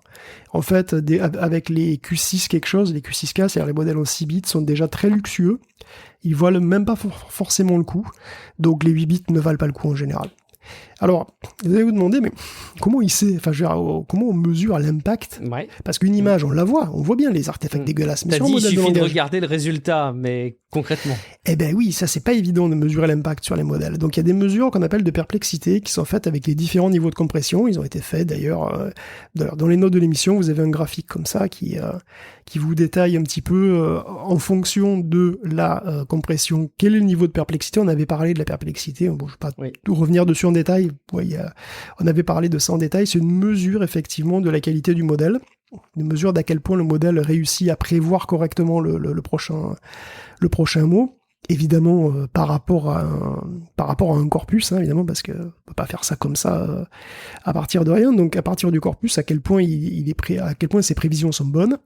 Et donc, en réalité, ce qu'on voit sur le graphique, hein, sur ces mesures, c'est qu'on voit que en général, il vaut mieux un gros modèle plus compressé, super compressé, tu vois, qu'un plus petit avec une compression plus faible. Donc, en gros, on a comme ça des sauts à chaque fois qu'on augmente le nombre de paramètres. Donc, voilà, c'est un graphique qui a été posté dans une discussion de GitHub sur la base CPP, mais qui est vraiment pas mal. Donc, grosso modo, un modèle 13 bits, même en 3 bits, un modèle 13 milliards 13B en 3 bits sera meilleur qu'un modèle 7B, même pas compressé du tout. Après, évidemment, il faut voir si vous avez de quoi faire retourner à une vitesse raisonnable ces modèles-là. Donc, lesquels sont les meilleurs compromis pour votre machine à vous. Ok, eh ben, c'est intéressant de voir qu'il y a aussi ces notions de compression. Le graphique est sur bonne question pour que vous puissiez vous y retrouver. On continue, on avance, on passe encore un palier, Guillaume. Oui, alors donc on va parler d'autres logiciels aussi que j'ai encore cités, puisque Faraday Dev il est assez analogue à LM Studio en fait, hein, qu'on a déjà décrit. Il est aussi très bien d'ailleurs, il permet la création de persos pour les chats et tout, donc il fonctionne globalement à peu près pareil, donc vous pouvez essayer. Il y a un autre logiciel qui est très intéressant, qui rentre dans la case des interfaces / serveur web, et c'est Cobalt CPP. Cobalt CPP. Tu l'as évoqué tout à l'heure, tu l'as cité tout à l'heure. Oui, c'est un classique aussi. C'est un logiciel tout petit qui prend en charge plein de formats différents et qui, quand vous le lancez, crée un serveur web. Vous pouvez accéder de n'importe où sur votre réseau. Donc vous pouvez littéralement, vous créez un serveur d'IA, c'est-à-dire votre propre site ChatGPT. Voilà, vous le mettez sur un ordinateur, vous vous connectez à lui, vous avez votre petit ChatGPT en web que vous pouvez consulter sur votre téléphone, mais il n'y a aucun problème. Par contre, c'est un logiciel qui est un petit peu moins assisté que Faraday. Donc il a une interface depuis quelques semaines qui permet d'améliorer un petit peu les choses. Et on sent qu'effectivement, quand on va sur les pages des différents services, on sent que celui-ci, il est un peu plus obscur. Enfin, un peu moins interface utilisateur friendly. C'est plus root. Voilà. Ça ressemble plus à ce que je m'imaginais de cet épisode. Je t'avoue qu'au passage, j'ai été très surpris en voyant LM Studio et Faraday Dev que c'était... en gros, c'est du télécharger une application et c'est quand même hyper accessible. Là, effectivement, on passe un palier. On passe un palier, voilà, exactement. On passe un petit niveau de difficulté. Donc, c'est moins assisté. Il y a quand même pas mal de trucs qui sont très intuitifs grâce à un menu qui s'ouvre quand tu lances le truc quand même. Donc, une fois que vous avez lancé vos Cobalt CPP, il affiche rien. En fait, il faut aller dans le navigateur et se connecter à localhost sur le port 5001, donc localhost 2.5001. De toute façon, il vous le dit, vous inquiétez pas, c'est marqué quand vous lancez le serveur. Donc c'est un serveur web qui est créé. Et vous pouvez bien sûr le faire sur un autre PC pour avoir votre propre serveur de langage et que vous pouvez accéder d'où vous voulez. Alors l'interface, elle est moins léchée. Vous avez quand même donc plein de scénarios différents. Donc je parle de la page web que vous lancez. Donc évidemment, quand vous lancez le logiciel, vous avez une petite interface qui vous demande de choisir un certain nombre de trucs, le nombre de threads, pareil. Le modèle que vous allez charger, bien entendu, le modèle que vous aurez téléchargé vous-même, ça on va en reparler, parce qu'évidemment, il le fait pas pour vous, cette fois. Et après, une fois que c'est lancé, vous avez l'interface web qui est quand même plutôt mignonne, et vous avez donc des scénarios. Donc dans les scénarios, vous avez des scénarios qui sont principalement des trucs de fun, c'est-à-dire des chatbots rigolos, des chatbots... coquins, plutôt orientés coquins, des chatbots plutôt sérieux, des trucs pour faire du jeu de rôle, c'est-à-dire du livre dont vous êtes le héros, mais derrière, c'est un lama par exemple qui pond le texte, qui l'écrit, donc c'est un livre dont vous êtes le héros, mais qui est écrit comme ça à la volée, par exemple, et vous avez aussi donc tout ce que vous avez le scénario Instruct, qui est en fait vraiment taillé pour les modèles de type Instruct, c'est-à-dire que ceux qui suivent les instructions, qui sont donc le type ChatGPT, c'est-à-dire qui sont là pour suivre les instructions que vous leur donnez. Et donc, évidemment, il faudra un modèle de base pour utiliser Cobalt CPP. Vous pouvez commencer tout simplement par l'AMA 2 standard, c'est-à-dire le modèle qui a été fourni par Meta, et où vous pouvez avoir un modèle fine-tuné. Donc, alors un modèle fine-tuné, donc c'est comme je disais, vous avez donc les Lama 2 standards. Et après, quand je parle de variantes de Lama, en fait, ce sont les modèles Lama qui ont été surentraînés, qui ont été entraînés en plus sur un certain nombre de tâches. Donc par exemple, répondre à des questions plutôt de mathématiques ou plutôt pour du roleplay, tu vois, pour faire des trucs plus fun. En tous les cas, c'est fine-tuning, donc ces modèles qui ont été adaptés, ce sont ce que j'appelle les variantes de Lama, et il y en a, là pour le coup, il y en a des centaines. Donc vous avez des modèles qui sont fine-tunés pour le jeu de rôle et la fiction, voilà, comme Mythomax ou Pygmalion par exemple. Et bon, vous allez devoir choisir un modèle que vous allez donner à manger à Cobalt CPP pour qu'il vous fasse votre serveur de langage. Parce que oui, effectivement, il ne propose pas de téléchargement intégré.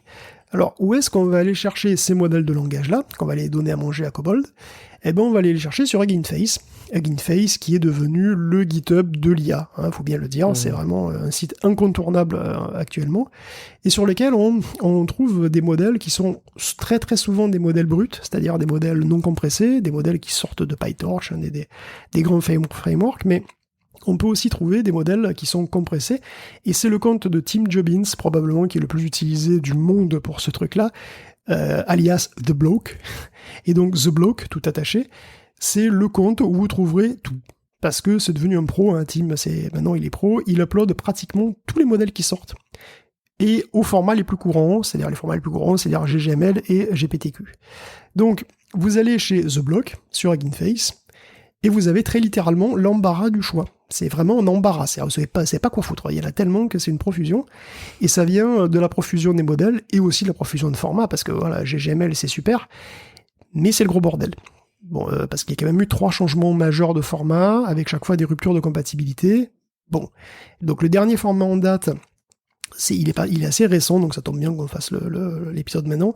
C'est ce qu'on appelle, c'est le format GGUF, donc c'est l'extension GGUF. Et je vous dis, préférez celui-là aux autres, parce qu'après les autres ils sont plus anciens, et donc il pourrait y avoir des ruptures de compatibilité. Donc fuyez les modèles qui sont estampillés 4_0, 4_1, etc., parce que c'est des vieux modèles. Préférez toujours les modèles en GGUF avec un K dedans, donc comme Q4KS par exemple, parce que c'est une compression qui est plus efficace, désormais qui est plus récente et plus efficace. Le format GPTQ est incompatible avec Cobalt CBB, il s'utilise avec d'autres logiciels comme Ubabooga, etc., dont on va parler aussi, parce que il y a quand même d'autres trucs, mais avant effectivement peut-être qu'on peut parler de quelques modèles que j'aime bien, pour que vous ayez un petit peu moins l'embarras du choix, on va dire. C'est vrai que moi j'évite ce syndrome, hein. Quand je vais au resto et qu'il y a une carte qui est trop vaste, ça me perd un peu, j'ai plus rien envie de manger parce qu'il y a trop de choix. Alors aide-nous un peu, à résoudre ce dilemme. Qu'est-ce qu'on prend? Alors déjà, plutôt des modèles qui sont issus de l'AMA 2 plutôt que de l'AMA 1, parce que l'AMA 2 a tendance à être plus efficace, et il est mieux entraîné, donc c'est un modèle qui est meilleur, tout simplement. Ou à la rigueur des dérivés de Falcon, qui est aussi un bon modèle. Ensuite, il faut savoir que certains modèles fine-tunés sont alignés, entre guillemets, et d'autres ne le sont pas. Par exemple, les Vicuna resteront dans les clous. C'est-à-dire qu'ils vont pas partir dans du roleplay sexuel, ils vont pas donner des trucs violents, ils vont faire attention à être très très très très polis. Et donc l'AMA de chat, par exemple, qui est issu de Meta, est extrêmement sage, très très sage. Voilà, pas de vagues, pas de sexe, pas de violence. Pas idéal du coup si on veut écrire des histoires ou du roleplay épicé, ou même du contenu adulte au sens large, ça dépend de ce que vous voulez faire.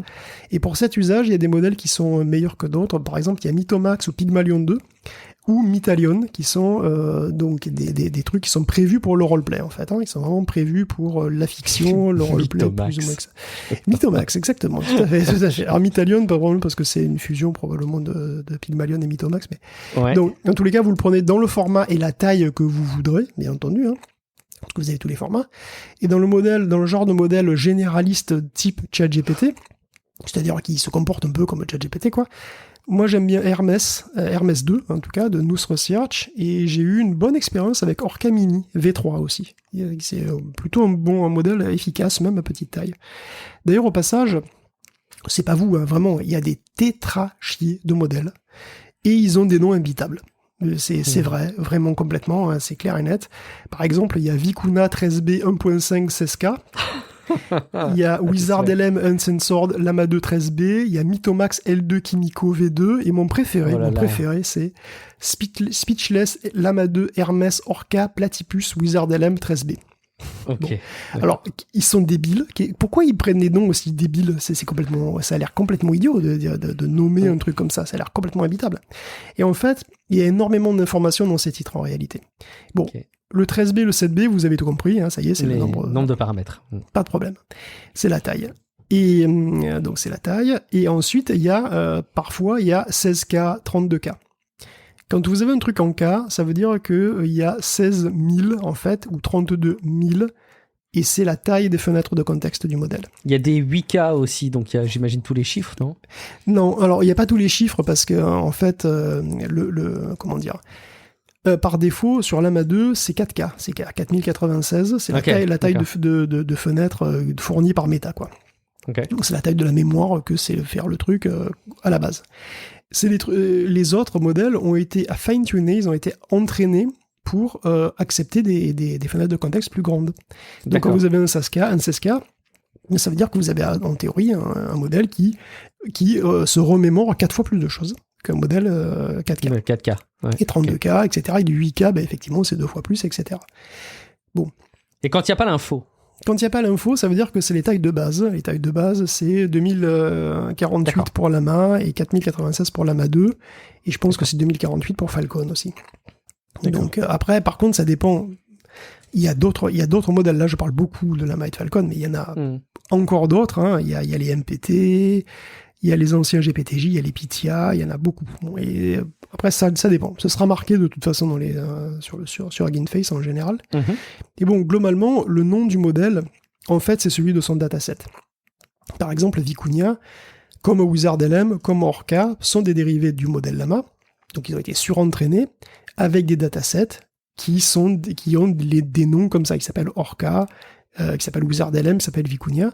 Orca, c'est plus qu'un dataset, c'est une manière de faire des datasets. Bon, on va pas rentrer dans les détails, mais voilà. Donc en fait, c'est les noms des datasets. Et en fait, quand on a un truc qui s'appelle Hermès Orca Platypus WizardLM, ça veut juste dire qu'on a fait une fusion de tous ces 4 datasets. Parce que chaque dataset a une philosophie, ça donne un modèle qui est plus ou moins doué pour certaines choses, voire plus ou moins doué tout court, des fois. Et en gros, quand on fait une fusion des datasets, c'est qu'on espère que le modèle final sera meilleur à plus de choses, tout simplement. D'accord. Quand on tombe sur un modèle qui est estampillé uncensored, ça veut dire qu'on a un modèle qui peut écrire du porno, en gros. Hein, soyons clairs, c'est ça l'idée. Hein.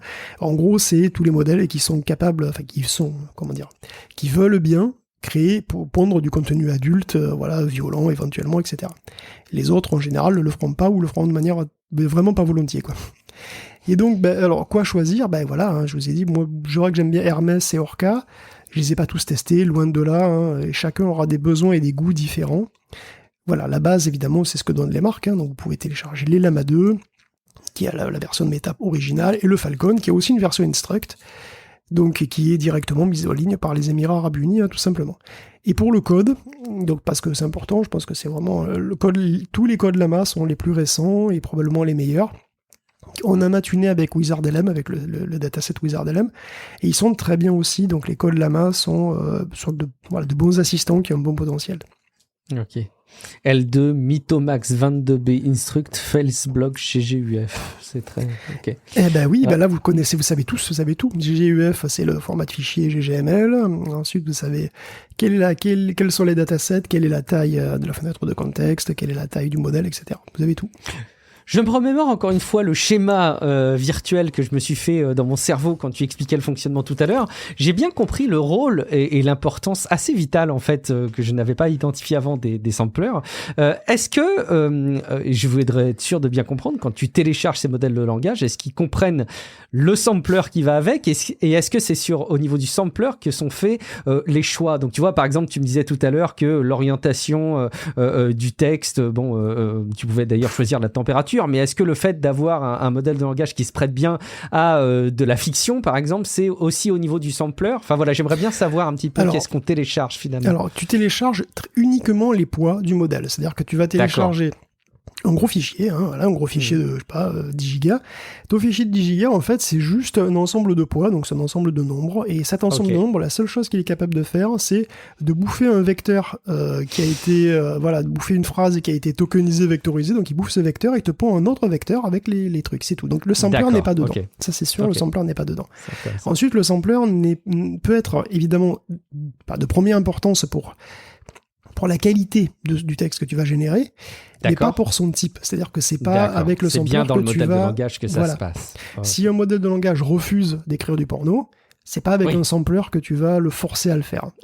D'accord. Par contre, s'il est d'accord pour en écrire, il pourra en écrire du plus ou moins, du plus ou moins créatif, je sais pas, avec différents niveaux, effectivement, différents plus ou moins traditionnels. Donc, c'est une question intéressante parce qu'elle nous force, du coup, à nous intéresser aussi aux réglages qu'on a dans les logiciels, et donc Cobalt CPP, qui a beaucoup plus de réglages, en fait, que LM Studio, qui permet d'aller beaucoup plus loin dans la personnalisation de la production de texte. Alors, déjà, c'est une première étape.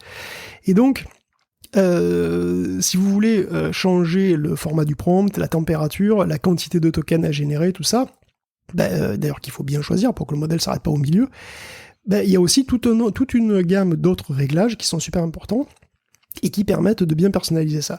Cobalt CPP a 7 samplers différents, donc c'est lui qui intègre les samplers. Ok, c'est dans l'application. Ok, d'accord. Toujours. Donc c'est LM Studio qui fait le sampling, c'est Faraday Dev qui fait le sampling, c'est Cobalt CPP qui fait le sampling. Cobalt CPP a 7 sampleurs différents et en général, il en applique plusieurs à la fois. Donc, alors dans les réglages qui sont importants, évidemment, donc il y a le format du prompt, je vous l'ai dit, vous avez le réglage, vous allez le voir, et la repetition penalty qui est importante aussi, qui défavorise les tokens qui viennent de se manifester en fait pour essayer d'éviter les répétitions, tout simplement. Moi, c'est assez facile. Et donc après, il y a tous les sampleurs. Alors, il y en a 7. On va décrire un petit peu les plus courants de sampleurs. Donc le plus simple, c'est Top K. Donc Top K, ça veut dire qu'on choisit les K tokens les plus probables. Et K étant réglable, hein, donc il peut mettre 30 tokens, les 30 tokens les plus probables, ou les 300 tokens les plus probables, comme tu veux. Si tu veux avoir plus ou moins de choix. Et si on met 1, en fait, c'est juste qu'on choisit toujours le plus probable, tout simplement. Donc c'est déterministe. Et si on met 300, on pourra, mais très rarement quand même, choisir un mot qui est très loin dans la liste, qui donc est très original. Donc ça dépend de ce qu'on cherche. Tu vois. Okay. Donc après, il y a le top P, dans le même goût. Donc on sélectionne les tokens dont la somme des probabilités ne dépasse pas P. Donc on met en général une valeur assez haute. Ça limite le nombre de mots peu probables dans la liste. Donc c'est-à-dire que si tu mets une valeur assez faible, tu peux avoir des mots qui sont beaucoup moins probables. Donc on utilise... Alors ce qui est intéressant aussi de voir, c'est que souvent ces deux sont utilisés à la fois. C'est-à-dire que d'abord on fait un top K. Tu recoupes. Ouais. Et après on fait un top P. Tu vois Parce que on a 30... on se prend par exemple 30... parce que c'est pas incompatible, tu vois, on peut prendre les 30 premiers mots. Il y a deux critères différents. Un sur le classement et l'autre sur la nature en termes de probabilité, quoi, en fait. Et est-ce qu'on peut avoir plusieurs sampleurs sur les mêmes instructions qui se recoupent? Parce que là, tu me dis qu'on choisit les deux, on est d'accord, on peut mettre les deux côte à côte. Le top K, le top P, en fait, ils sont faits donc à la fois top P après top K, par exemple. Et après, en général... ça doit être génial de tester comme ça et d'intervenir sur ces valeurs pour voir les résultats que ça pond. C'est génial, en plus, c'est terrible. En général, on veut quand même éviter les mots avec trop peu de proba, tu vois. On veut éviter, en gros, les queues de distribution, souvent. Donc en fait, si tu fais tu fais une première sélection, tu prends par exemple les 30 premiers mots qui sont les plus probables. Après, tu prends uniquement ceux dont la probabilité, dont la somme des probas, c'est 90%, par exemple, tu vois. Mais après, tu peux aussi avoir envie, si tu veux prendre plus de mots, tu auras une courbe, tu vois, avec des probabilités, avec une queue de probabilité, avec des mots de proba très faibles. Tu peux avoir envie de ne pas prendre ces trucs-là. Et donc après, tu as des sampleurs qui sont donc il y en a un qui s'appelle TFS, c'est Tail Free Sampling. Tail Free Sampling, il élimine les queues de distribution. Bon, c'est atrocement compliqué en vrai, mais bon, en gros, c'est ça qu'il fait. C'est-à-dire qu'il détecte les plateaux de faible proba pour couper les queues de distribution. Et bon, d'ailleurs, si on arrive au plus compliqué, parce qu'il y a encore plus compliqué que ça, il y a le Typical Sampling et Mirosta. Donc la volonté des deux, c'est de produire un texte naturel, et en particulier, c'est d'éviter la monotonie. Donc Typical, par exemple, il va chercher à préserver l'entropie du texte, alors que Mirosta veut toujours conserver un certain taux de surprise dans le texte produit. Donc il va essayer de maintenir un certain niveau de perplexité. Il va régler en temps réel la perplexité au sens statistique, on l'avait défini quand on en avait parlé dans un épisode hebdo. En fait, c'est des sampleurs complexes, honnêtement, on va pas se lancer dans les détails, vous inquiétez pas, mais le truc c'est qu'on veut éviter le piège de la répétition, de la monotonie, qui est assez courante avec des sampleurs simples, comme Top K ou Top P, et ça marche pas mal. C'est-à-dire qu'en fait, avec Mirosta, on peut assez facilement avoir des textes bien meilleurs, avec un même modèle, même petit, avec les réglages adéquats. Avec Typical aussi, on peut avoir des textes qui sont beaucoup plus naturels. Parce que tout simplement, au-delà de prendre les plus probables, les moins probables, etc., ce que font les sampleurs, c'est qu'ils regardent les textes qui est produit, et si le texte commence à devenir trop probable, ils réintroduisent un petit peu de surprise, tu vois, au bon moment, en fait. C'est ça qu'ils essayent de faire. Donc, Cobalt CPP, il les intègre tous, il peut les appliquer un petit peu tout ça à la fois, vous pouvez déterminer l'ordre et tout ça. Bon, alors ça a l'air extrêmement compliqué, ça l'est, mais il y a aussi, heureusement, pas mal de presets qui règlent tout ça en même temps. Donc, vous choisissez le preset, et puis voilà, vous regardez ce qui vous intéresse, vous pouvez choisir, altérer les presets. Donc, il y a des heures de jeu en perspective pour évidemment, pour régler, expérimenter avec tout ça. À noter que de manière assez incompréhensible, Mirosta ne s'active que via la ligne de commande ou le menu de lancement dans Cobalt CPP, c'est bizarre. Bon, Typical fonctionne de de belle manière aussi, je trouve, mais bon. Bref, en tout cas, Cobalt CPP est aussi une API, c'est-à-dire qui peut aussi être utilisée par d'autres logiciels, c'est-à-dire que vous n'êtes pas obligé d'utiliser son interface web à lui, mais que vous êtes capable, qui peut être utilisé comme un serveur lui-même pour d'autres interfaces qui sont plus jolies. Et en général, il y a d'autres interfaces comme Tavern AI ou Silly Tavern, qui sont des interfaces beaucoup plus léchées, on va dire, avec plein de fiches de personnages déjà faites, etc., que vous allez pouvoir utiliser, donc qui va appeler en fait Cobalt CPP, mais pas le serveur web, le serveur de langage en réalité. Donc Cobalt CPP fait serveur web et serveur de langage qui peut être utilisé par d'autres interfaces.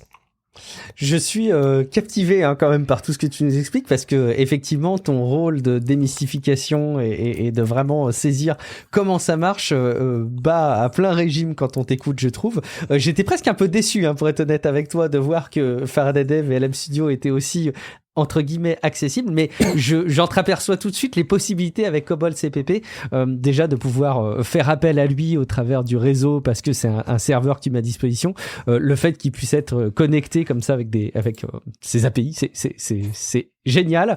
J'ai l'impression qu'on a passé un niveau, mais tu nous as concocté le meilleur pour la fin, Guillaume. C'est le niveau de, là encore, si vous vous ennuyez, on a moyen de répondre à vos attentes, ou au contraire, on pourrait le voir autrement comme étant une manière de vous perdre totalement. Mais tu voulais quand même nous parler de la manière un peu plus avancée d'expérimenter avec les modèles de langage. Oui, d'autres trucs qui sont, comment dire, ouais, voilà, on va compléter avec des logiciels qui sont un petit peu moins faciles encore à utiliser, on va dire, ou encore plus riches, ça dépend du point de vue. Oui. Et aussi d'autres choses qui sont peut-être encore un peu plus spéculatives, on va dire, mais qui pourraient devenir importantes. Alors, puisqu'on parle donc d'interfaces web et d'autres interfaces, qu'on passe effectivement petit à petit des logiciels qui sont plus simples ou moins simples, il y a un autre ténor du domaine au-delà de Cobalt CPP, c'est la web UI qui est de Ooba Booga. Alors je sais, c'est O-O-B-A, c'est exactement, c'est Ooba Booga, ça s'appelle comme ça, je pas... Et en fait, ça ressemble un peu à Cobalt CPP dans l'esprit, c'est-à-dire que c'est à la fois un logiciel qui génère, et donc qui peut être un serveur effectivement de langage, mais qui est aussi une interface web, et c'est une véritable usine à gaz. D'ailleurs, oui, mais complètement. Autant Cobalt CPP, c'est un fichier, vous téléchargez le fichier, c'est tout. Là, non. Et ça nécessite l'installation de tout un environnement de Conda. Heureusement, c'est automatique, rassurez-vous. Téléchargez le petit fichier zip, lancez start, et voilà, vous répondez à quelques questions, et c'est bon, normalement. Comme Cobalt, la Web UI lance un serveur, que vous accédez sur le port 7860, donc localhost 2.7860. Vous pouvez l'ouvrir et y accéder d'une autre machine. Il faudra activer le réglage listen, parce que par défaut, c'est pas le cas, donc vous pouvez effectivement, encore une fois, comme Cobalt, fabriquer votre propre serveur de LLM, votre propre chat GPT sur un PC que vous accédez de n'importe où, comme ça, avec la commande listen. Et bon, dans l'onglet modèle, alléluia, vous allez pouvoir télécharger des modèles directement. Donc ça, c'est possible. Donc vous donnez, en général, l'URL du modèle sur le site Hugging Face, sur la page de The Blog par exemple, et vous pouvez télécharger le modèle directement, donc c'est quand même assez pratique. Pourquoi je mentionne Ooba Booga ? Parce que vous pouvez me dire, bon après, Cobalt CPP c'est bien aussi, c'est parce que Ooba Booga a plusieurs loaders. Donc les loaders en fait c'est ceux qui vont charger différents formats de modèles donc de langage. J'ai parlé de GGML, j'ai parlé de GPTQ. En fait il y a ces deux-là, puis il y en a aussi d'autres, et puis en fait les loaders ont aussi leurs particularités, etc. Donc Ooba Booga intègre des loaders qui sont basés sur Llama CPP, donc qui peuvent gérer le GGML, le GGUF exactement comme Cobalt CPP, pareil. Mais il a aussi des loaders qui gèrent le GPTQ. Et le GPTQ, c'est ce qui est utilisé souvent préférentiellement sur carte graphique, sur GPU. Techniquement, tu peux aussi partager CPU-GPU en GPTQ, mais bon, j'ai trouvé que c'était assez nul, je préfère GGML pour ce genre d'usage. Donc pour du GPTQ, le loader XLama est le plus rapide. Le loader transformer peut utiliser des modèles qui sont non compressés aussi, directement, et vous pouvez les compresser à la volée avec bits and bytes et tout. Bon, on peut pas parler de tout, mais disons voilà, c'est très riche. Il y a encore une autre couche, effectivement, avec ces loaders qui permettent d'ouvrir le truc à encore plus de formats différents. Ooba Booga, ça a aussi un look qui est plus sérieux, plus léché avec des plugins, donc vous pouvez installer des modules. Par exemple, vous pouvez faire parler le modèle. Donc au lieu de vous afficher juste le texte, il vous le lit tout simplement avec Silero TTS ou Eleven Labs. Eleven Labs qui est un service payant mais qui est très efficace, qui donne des voix assez naturelles.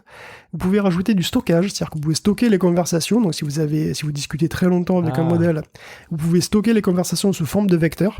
C'est les extensions Superbooga. Vous pouvez faire de la reconnaissance vocale avec Whisper, donc vous pouvez installer un module Whisper et vous pouvez parler à votre modèle et il vous répond en langage naturel. Il y a un petit temps, à chaque fois il y a une petite latence, mais vous pouvez littéralement parler à votre PC, ce qui est toujours rigolo. Vous pouvez aussi créer et uploader des personnages pour les chats, etc. Il y a des fichiers JSON que vous pouvez faire pour avoir pour faire des jeux de rôle avec des chatbots que vous définissez vous-même, des personnages que vous définissez vous-même. C'est très complet, ça possède une belle interface, c'est aussi assez lourd, et je sais pas si c'est moi, mais je trouve que c'est assez lourdant, en fait, ça génère un poil moins vite, j'ai l'impression, surtout, l'interface est un petit peu plus lourde à gérer, donc à réserver à des machines qui sont un peu plus costauds, j'ai l'impression quand même. Ubabooga a quand même un atout majeur, vraiment, il faut le dire, c'est qu'il permet d'entraîner ses propres modèles. C'est-à-dire qu'il permet de faire des LoRa. Alors, j'ai déjà parlé des LoRa dans des épisodes de Tech Café. J'en ai parlé en particulier pour Stable Diffusion, des LoRa. Mais en fait, c'est exactement le même principe avec les modèles de langage. Ce sont des adaptateurs pour les IA. Parce que supposons que vous ayez un modèle de langage qui soit déjà entraîné, que vous pouvez donc utiliser comme tel quel. Mais imaginons que vous vouliez le faire écrire dans votre style. Ou dans le style, de Lovecraft. En général, ils savent déjà écrire dans le style Lovecraft, mais bon, bref, supposons. Donc, si vous avez aussi quelques centaines supposons que vous voulez le faire parler comme vous, plutôt, vous pouvez lui donner votre style, pour le faire passer pour vous. Donc, si vous avez quelques centaines de pages de votre prose à vous, vous pouvez faire un fine-tuning du modèle pour l'inciter à écrire comme vous. D'accord. En fait, vous allez juste déformer la courbe des probabilités qui va sortir, en favorisant les tournures que vous utilisez, vous. Donc au final, vous aurez votre gros modèle perso, ou bien vous pourrez créer juste un fichier beaucoup plus petit qui est un adaptateur pour votre style, tout simplement. Donc en fait, vous créez un LoRa, c'est un adaptateur pour votre style, le style Guillaume, vous mettez le style Guillaume et le modèle va avoir tendance à écrire un peu comme vous. Donc le rang du LoRa, c'est combien d'infos on va essayer de conserver, et juste pour un style, en fait, un petit rang suffit, donc c'est plutôt accessible. Donc Cobalt CPP peut utiliser des LoRa, des adaptateurs par-dessus un modèle spécifié. Avec Ubabooga, vous pouvez en créer carrément, mais il faut une GPU assez costaud, quand même. Parce que créer un LoRa, ça prend pas mal de puissance, même avec une 3090, vous aurez assez de mémoire avec une 3090, vous aurez assez de mémoire pour fine-tuner des modèles 7B et 13B, avec les LoRa, les LoRa, c'est des LoRa quantisés, bref, pareil, c'est devenu possible, ce genre de truc. Alors j'ai pas du tout essayé, perso, ma carte graphique est pas vraiment au niveau. Comme si toutes tes chroniques de Tech Café n'étaient pas écrites avec un modèle de langage que t'entraînes. Je suis découvert. C'est exactement ça. Non, faire des LoRa, c'est déjà nettement plus avancé, ça demandera un épisode dédié, je pense, si vous voulez rentrer dans le détail, mais on peut parler complètement de tout. Après, on peut parler aussi de l'origine de tout, de LlamaCpp un petit peu quand même, parce que c'est le logiciel par qui tout a commencé, même si c'est pas le plus convivial, clairement, LlamaCpp. Donc LlamaCpp, c'est ce qui a été initié par Grigory Gerganov, qui est devenu le laboratoire de la librairie GGML, et qui est donc devenu une alternative assez crédible finalement dans le milieu du deep learning, encore un peu niche, mais qui excelle dans la haute performance sur CPU pure. Si vous n'avez pas de grosse carte graphique, il n'y a pas mieux en fait que GGML. Donc LlamaCpp, c'est donc un ensemble de logiciels en ligne de commande. Donc là, on passe encore un niveau dans le non convivial, parce que c'est vraiment que de la ligne de commande. C'est disponible partout, Windows, Mac, Linux. C'est open source, tout comme Cobalt CPP d'ailleurs, et Ubabooga. Donc globalement, LlamaCpp fait tout ce que font les logiciels que j'ai cités avant, et plus, mais en ligne de commande. Et il le fait très vite. Il est très très optimisé. Il supporte les Mac M2, les CPU Intel, il supporte aussi CUDA, Metal, OpenCL et j'en passe. Et il est tout dernièrement devenu compatible avec les modèles Falcon. Et il a toujours été spécialisé dans les variantes de Llama, mais là il s'ouvre encore plus avec les modèles Falcon et probablement d'autres à l'avenir. Et il fait tourner Falcon à 180 milliards de paramètres sur un Mac Studio par exemple. Tout à fait. Oui, Grégory s'amuse bien. Il y a aucun problème. Et c'est un truc qui est proche qui est au-dessus de GPT 3.5. Mais bon, surtout, LlamaCpp, c'est aussi une API. C'est aussi une API qui est interfaçable en plein de langages, Python, Java, Go, Rust, etc. Et donc, ça explique que, en fait, on le retrouve partout. Parce que l'AmaCPP, c'est lui qui est à la base de Cobalt CPP, d'où le CPP. Et on le retrouve sur le loader de Obabuga, hein, là aussi, pour gérer le GGML, etc. Donc, il vient avec un logiciel pour l'inférence, hein, bien entendu. Donc, vous pouvez faire l'inférence en ligne de commande, avec tout, avec des fichiers, tout faire comme vous voulez. Il y a des outils pour la conversion / compression des modèles. Donc, vous pouvez compresser vos propres modèles en téléchargeant des modèles bruts sur Hugging Face pour les compresser vous-même. Il y a un module serveur. Donc, le module serveur, il fait un serveur, mais sans interface du tout. Il est compatible OpenAI, hein, en fait, tout simplement. Donc, vous pouvez aussi entraîner des modèles à partir de rien, d'ailleurs, avec ce truc-là. Bon, c'est plutôt prévu pour créer de tout petits modèles, comme dans un but pédagogique, mais ça marche. Ça produit des bébés Transformers, en quelque sorte. Ça marche. C'est assez rigolo, j'ai essayé d'ailleurs. Hein. Donc, bon. Toujours est-il que voilà. C'est très riche. La partie serveur permet d'utiliser l'AmaCPP directement via une interface web qui est compatible avec le format d'OpenAI. Donc, globalement, c'est des interfaces qui sont prévues à la base pour faire tourner ChatGPT, mais que vous pouvez réorienter sur des modèles locaux, du coup. Donc, il intègre aussi souvent en avant-première des nouvelles fonctions, parce que voilà, c'est là que ça se passe, quoi, c'est le laboratoire. Donc, ça a été le cas pour les différents formats de compression. Ça a été le cas pour Mirostat, ça a été le cas pour l'accélération GPU, et aujourd'hui c'est le cas pour les grammaires et le sampling spéculatif. Donc c'est deux trucs qui sont sans doute très importants, qui méritent qu'on s'y attarde un peu. Le premier, les grammaires, en fait c'est une manière efficace de conditionner la sortie du modèle. Et ça se passe encore au niveau du sampler. Donc le sampler, vraiment, c'est quelque chose de très important. Décidément.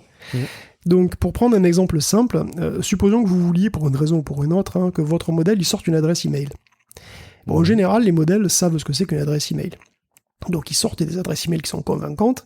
Mais imaginons que vous vouliez aller vite, que vous utilisiez un tout petit modèle qui est un petit peu idiot, mais qui est très rapide. Et la structure d'une adresse email, c'est quelque chose qui est très très standardisé. Ça peut s'écrire avec une expression régulière. Donc, il y a des règles simples à suivre. C'est une chaîne alphanumérique, une chaîne alphanumérique, point, une petite chaîne alphanumérique. Okay. Ouais, c'est vrai. C'est des règles qu'on peut décrire au sampler, tout simplement. On va lui décrire ces règles-là, précisément.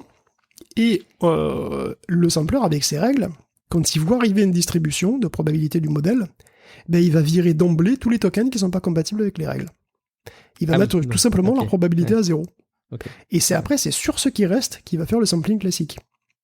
Du coup, au final, on ne pourra pas avoir de texte qui ne soit pas compatible avec les contraintes. Et ça, c'est extrêmement important. Donc, l'AmaCPP a intégré ce genre de règles pour ce qu'on appelle les grammaires context-free, et c'est très puissant. Par exemple, les modèles de langage qui produisent du code, par exemple, ça peut être très utile, parce que le code informatique, en général, quel que soit le langage, c'est hautement structuré. Bien plus que le langage normal, en fait. Et ces contraintes sont descriptibles par ce type de grammaire-là. Donc, avec des contraintes, les modèles produiront beaucoup moins d'erreurs de syntaxe, par exemple.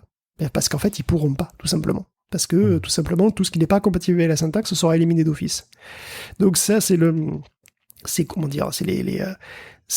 contraintes sur le sampling, et il y a aussi, après, tout ce qui est au niveau des performances, et c'est là qu'on arrive au sampling spéculatif, dont on peut un petit peu parler, enfin, sauf si tu as des questions, bien sûr. Non, pour l'instant, j'ai pas de questions. Alors, par contre, sampling spéculatif, on a l'impression qu'on va aller dans la matrice, là, et tu as mis de l'art de gagner du temps en travaillant pour rien. Alors, moi, j'adore cette promesse, Guillaume. Oui, alors, c'est alors, sampling spéculatif. Je profite de ce genre d'épisode pour rentrer un petit peu dans les détails de ce truc-là, parce que c'est vrai qu'on n'a peut-être pas forcément le temps tout le temps de faire ça. L'idée générale est assez intuitive, en fait, du sampling spéculatif. Quand je fais des phrases, il y a des mots qui sont plus faciles à deviner que d'autres. Si je dis hier, je suis allé à la rivière avec ma cana, c'est assez évident que le mot qui suit, c'est pêche, quoi, tu vois. Bon. Si par contre, la phrase c'est le patient a reçu une nouvelle prothèse de hanche en métal et depuis, il a développé une cardiopathie. J'ai diagnostic. C'est pas évident, tu vois, parce que la suite, ça peut être intoxication au cobalt, par exemple, ou au chrome. En fait, c'est quand même beaucoup moins évident, tu vois, de trouver intoxication au cobalt pour faire la suite. C'est un exemple de Dr House que j'ai pris. Et donc, l'idée, c'est qu'un petit modèle, il va certainement avoir bon dans le premier cas, quand il faut deviner canne à pêche, mais il va probablement pas avoir bon quand il va falloir deviner intoxication au cobalt, quoi, tu vois. Ouais. Bon, jusque-là. Et bon, dans le deuxième cas, on va avoir besoin d'un modèle qui est plus gros, qui est plus malin, qui est plus intelligent, qui sait plus de choses. Donc en fait, ça serait super d'utiliser un petit modèle qui va vite pour les mots faciles à deviner, et un gros modèle pour les mots rares, là où c'est plus dur. Bon. Alors comment faire en pratique ? Donc, il y a un article qui est sorti il n'y a pas très longtemps là-dessus. Et quand j'ai lu le truc pour la première fois, j'ai strictement rien compris. C'est pas compliqué, j'ai strictement rien compris. Alors, on commence par générer... Oh oui, ça m'arrive tout le temps. On commence par générer un modèle... Donc, en fait, bon, le simple spéculatif, c'est ça. On commence par générer un certain nombre de mots rapidement avec un petit modèle. Donc ça, c'est facile. Disons que voilà, on génère 4 mots à la suite avec un petit modèle, donc on le fait très vite pour fixer les idées, 4 mots. Et ensuite, on demande à un gros modèle ce qu'il pense des 4 probabilités qui sont calculées par le petit. Donc, donc en fait, c'est bien. Hein. Les modèles génèrent des probabilités pour chaque mot, donc on stocke les mots et les probabilités qui sont associées. Bon. Et après, on demande à un gros modèle de regarder ces mots, d'évaluer lui-même les probabilités, de dire s'il est d'accord ou pas. S'il dit non mais ça, je suis pas d'accord, c'est n'importe quoi. Bon. Ça ressemble à certaines mécaniques d'apprentissage de certaines intelligences artificielles, ça en fait. Oui, mais sauf qu'on lui apprend pas en fait. On corrige uniquement ce que fait le petit truc, mais on lui apprend rien de plus. Donc, si le gros modèle est d'accord, on garde le mot. Sinon, on refait le truc, on refait le sampling en repartant de là où ça cloche.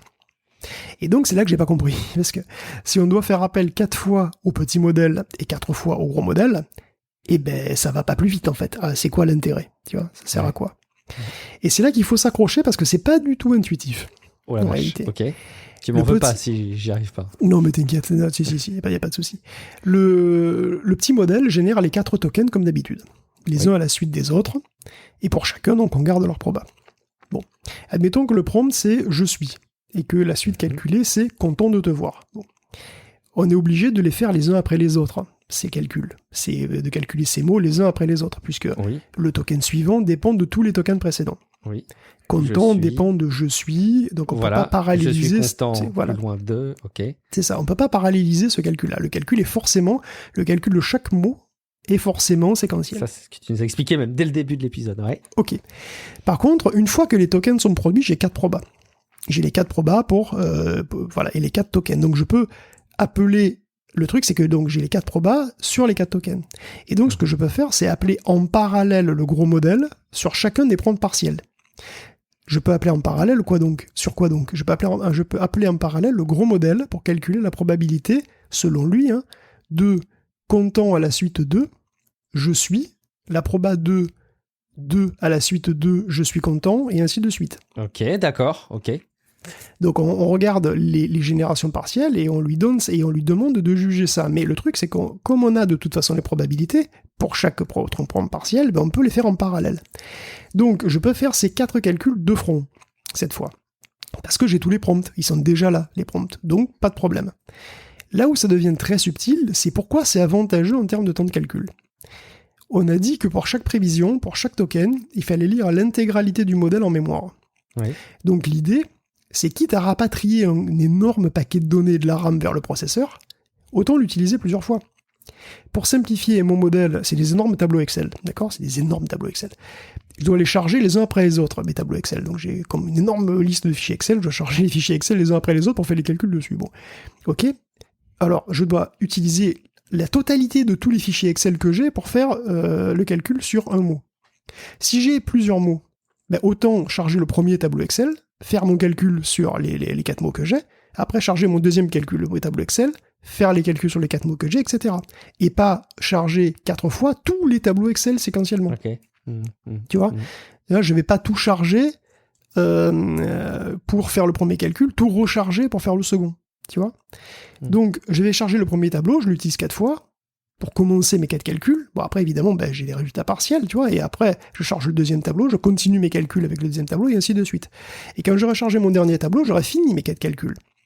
J'aurais fait strictement le même nombre de calculs, mais j'aurais fait énormément moins d'accès mémoire. J'aurais chargé énormément moins de tableaux Excel, tu vois. Je l'ai déjà chargé qu'une fois au lieu de 4 fois. Donc, en théorie, là, dans la métaphore, on voit pas très bien la différence peut-être, mais quand on l'applique à un processeur et à la bande passante mémoire, ce qu'on fait, c'est qu'on fait effectivement 4 fois plus de calculs, des calculs arithmétiques, on en fait 4 fois plus. Par contre, on fait 4 fois plus de calculs pour la même quantité d'accès mémoire. Et en fait, on peut économiser sur toutes les latences mémoire. Donc en conclusion, on fait 4 appels en parallèle au gros modèle, comme ça coûte plus cher qu'un seul appel, c'est vrai, mais ça coûte beaucoup moins cher que 4 appels. Est-ce que c'est à peu près...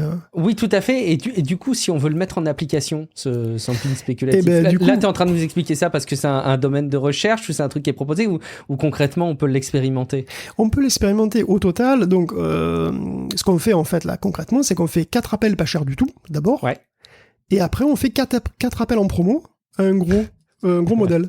Tu vois, on a 4 appels pas chers parce qu'ils sont pas chers de base et 4 appels en solde parce que on économise sur les latences mémoire. Et donc, quand on fait ces 4 appels en solde, c'est celui qui contrôle tout, tu vois. Et donc, c'est plus économique que 4 appels complets au gros modèle, qu'on aurait été obligé de se faire si on voulait faire de la génération avec uniquement le gros modèle. Donc, qu'est-ce qui se passe? Alors, par contre, évidemment, qu'est-ce qui se passe si le gros modèle est pas d'accord? S'il dit non, mais ça, c'est pas le. S'il dit non, mais là, petit modèle, t'as fait n'importe quoi, c'est pas bon. Ben là, on est obligé de virer le token qui a été prévu par le petit modèle et tous ceux qui suivent, toutes ces prévisions. Et on recommence à partir de là. Et donc, évidemment, il y a plein de calculs qui partent à la poubelle.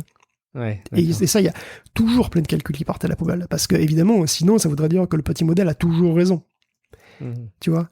Donc, en fait, on repart au dernier token frais, au dernier token qui a été accepté, on recommence. Donc là, vous vous dites, ah ouais, donc en fait, on fait plein de calculs pour rien. Oui, c'est vrai. Mais si en moyenne, le petit modèle se trompe suffisamment peu souvent, on gagne du temps, parce que la plupart des mots qui sont produits par un modèle très léger. Tu vois. Donc l'article original sur le sampling spéculatif, il est assez récent, il date de février 2023. Ils ont fait des tests sur 2 modèles Chinchilla, qui sont des modèles de Google.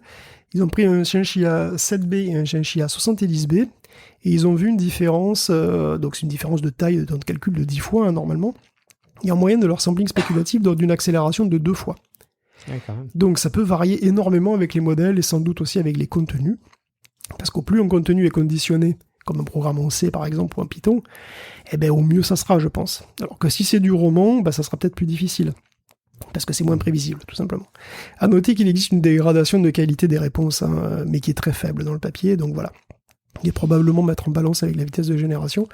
Donc s'il y a moyen de serait-ce de gagner, là je dis 2 fois, mais même si c'est 50%, même si c'est 30%, là c'est une méthode qui va se répandre. À voir à quel point elle est utilisable sur les modèles qu'on a en libre accès et sur les rapports de taille qu'on peut utiliser, c'est pas clair.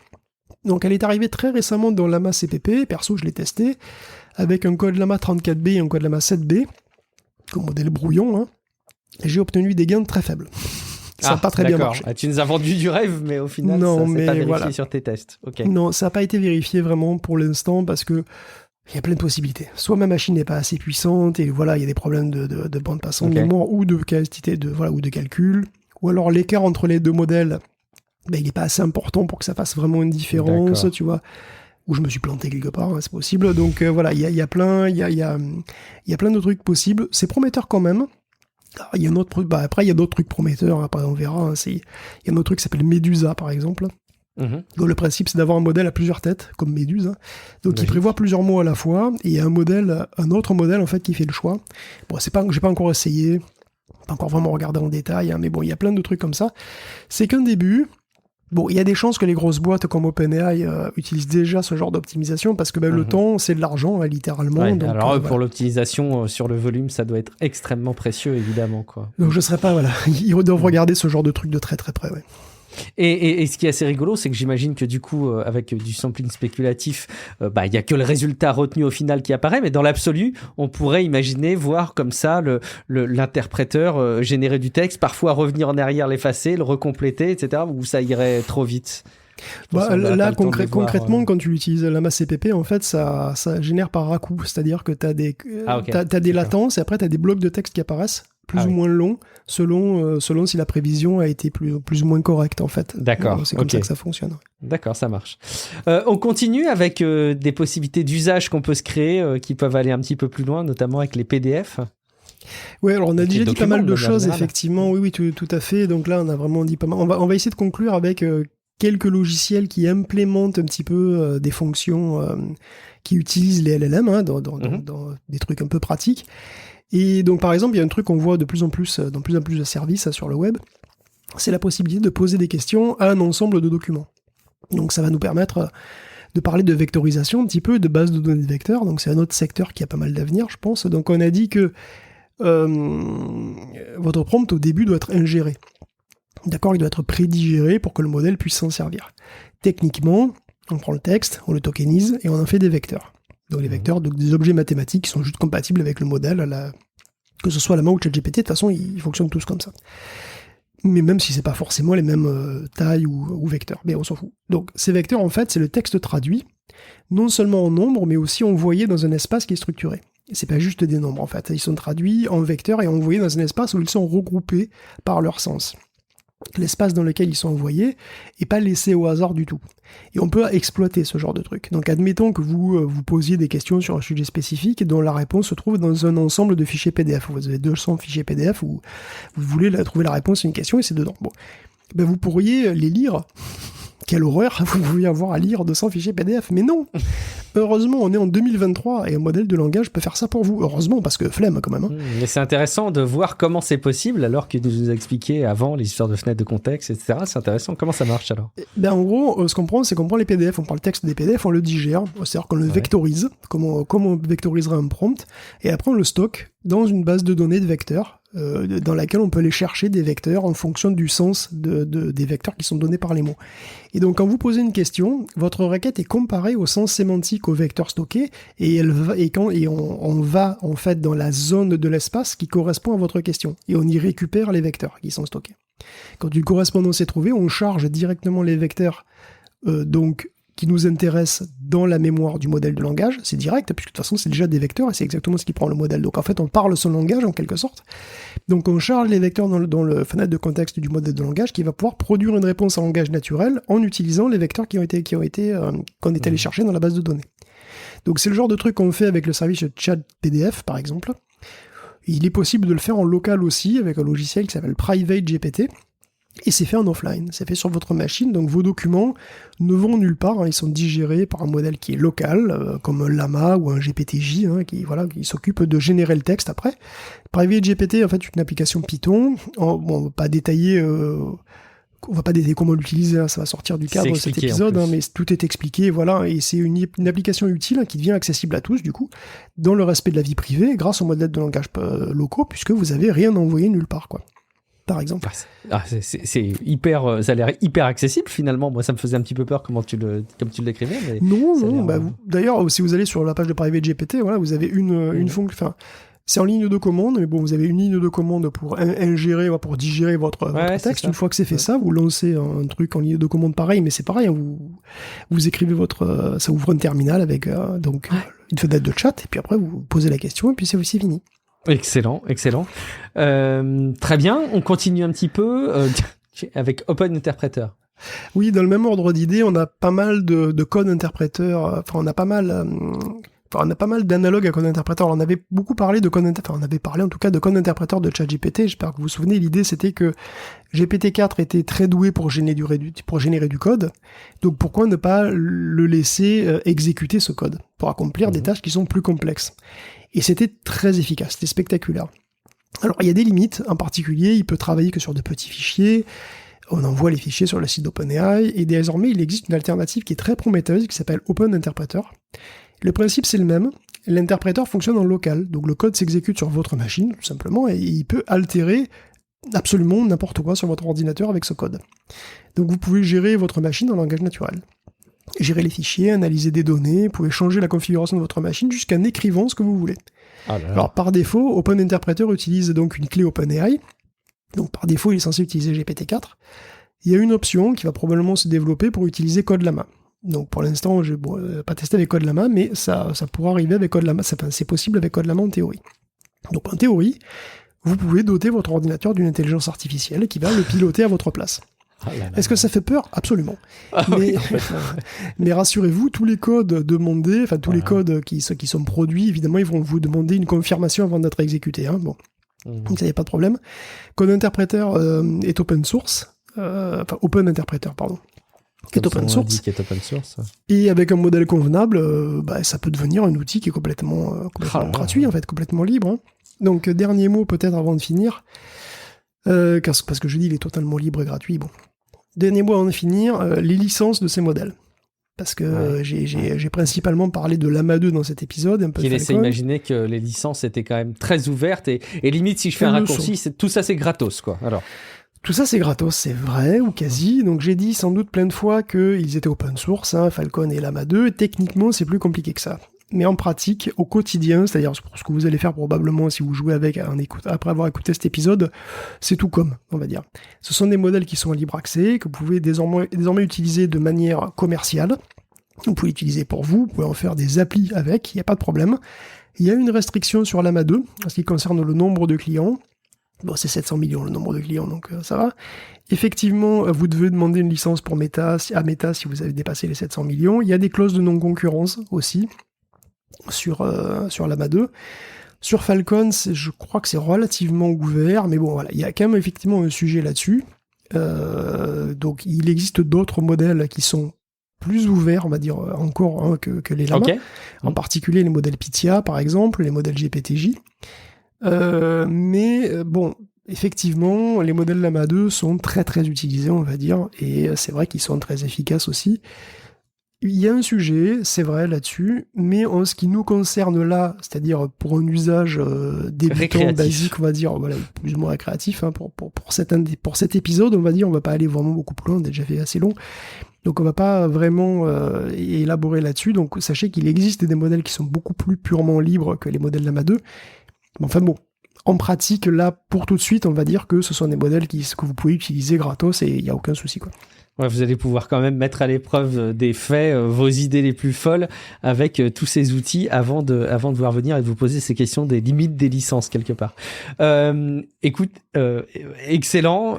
Tu as préparé aussi pour conclure et pour partir avec une espèce de tote bag virtuel après cette présentation, quelques liens bonus pour aller plus loin et s'informer, Guillaume. Oui, bah, voilà, j'espère que ça vous a intéressé. Hein, c'est long et très dense. Dites-nous, effectivement. D'ailleurs, dans les commentaires, hein, c'est important. Voilà, autant en pratique que pour les sujets plus généraux. Gardez bien à l'esprit que tout ça évolue très vite. D'ailleurs, je vous conseille de mettre à jour fréquemment les logiciels parce qu'ils changent assez souvent aussi, ça n'arrête pas de changer. Oui, tout à l'heure, dans les modèles de langage, je voyais que très souvent, c'était des mises à jour à quelques jours. C'était très fréquemment actualisé, j'ai l'impression. Tu vas sur Llama CPP, en général, la dernière mise à jour, c'est quelques heures. Ah ouais, c'est vraiment, oui, ça reste très très actif. Et donc, voilà, il y a effectivement, d'ailleurs, certains modèles anciens ne fonctionnent pas forcément avec des modèles modernes, etc. Bon, voilà, c'est un petit peu compliqué, mais voilà, c'est comme ça. Voilà, vous êtes à l'avant-garde, hein, c'est un domaine d'avant-garde, donc ça change vite, ça change parfois de manière un peu difficile, mais c'est aussi le prix à payer pour rester un petit peu à l'avant-garde, on va dire. Alors j'ai détaillé comment, il y a plein de trucs que j'ai pas dit, évidemment, j'ai pas détaillé comment avoir des chatbots sur son mobile, sur son téléphone mobile, et pourtant c'est possible. Llama CPP tourne sur Android, donc si vous avez un bon téléphone, vous pouvez mettre un petit modèle dessus, ça tournera bien. J'ai pas parlé des modèles multimodaux parce que c'est possible aussi en open source. J'ai pas parlé de LangChain non plus, par exemple, pour coder ses propres applications qui utilisent des LLM, de faire ça de manière assez simple en Python. Mais bon, on peut pas parler de tout. Vous avez compris, c'est très riche, c'est un peu complexe, c'est un domaine qui est super actif où des news tombent tous les jours, littéralement. Et donc, comment se tenir au courant ? Tech Café, tiens. Ah, quelle bonne idée. Quelle bonne idée, n'est-ce pas ? Bon, après, il y a aussi plus spécifiquement sur les LLM, je pense que Reddit est une bonne source pour tout ce qui est news et tout ce qui est usage aussi. J'utilise beaucoup Reddit, évidemment, j'utilise pas mal les subreddits R Local Llama et R Obabuga, par exemple. Il y a aussi des Reddit, alors, il y a des Reddit pour tout, hein. Il y a R Stable Diffusion, par exemple, R Deep Learning. Voilà, il y en a aussi plein d'autres hein, qui seront vraiment utiles. J'ai rajouté dans les notes de l'émission 2 chaînes YouTube, que je peux en rajouter d'autres, hein, sur des gens qui testent un petit peu des modèles comme ça, qui expliquent des trucs aussi, pas mal. C'est anglophone, mais voilà, c'est assez bien, c'est pas trop mal, c'est assez bien fait. Il y a aussi, donc j'ai mis des listes de modèles aussi pour commencer. Donc vous retrouverez tous les noms absolument habitables, vous les retrouverez ici. Vous devrez les chercher sur Hugging Face pour aller les prendre. C'est bien qu'ils soient listés, effectivement.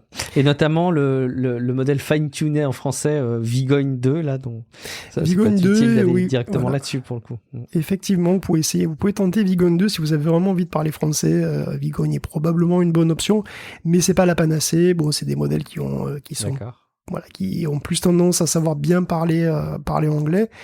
Lama 2 y compris, Falcon est un petit peu plus porté sur le multilingue. Et donc il y a aussi deux liens pour aller tester les gros Lama et les gros Falcon. Donc vous pourrez probablement, en tout cas sauf si vous avez vraiment du gros matos, pas faire tourner vous-même.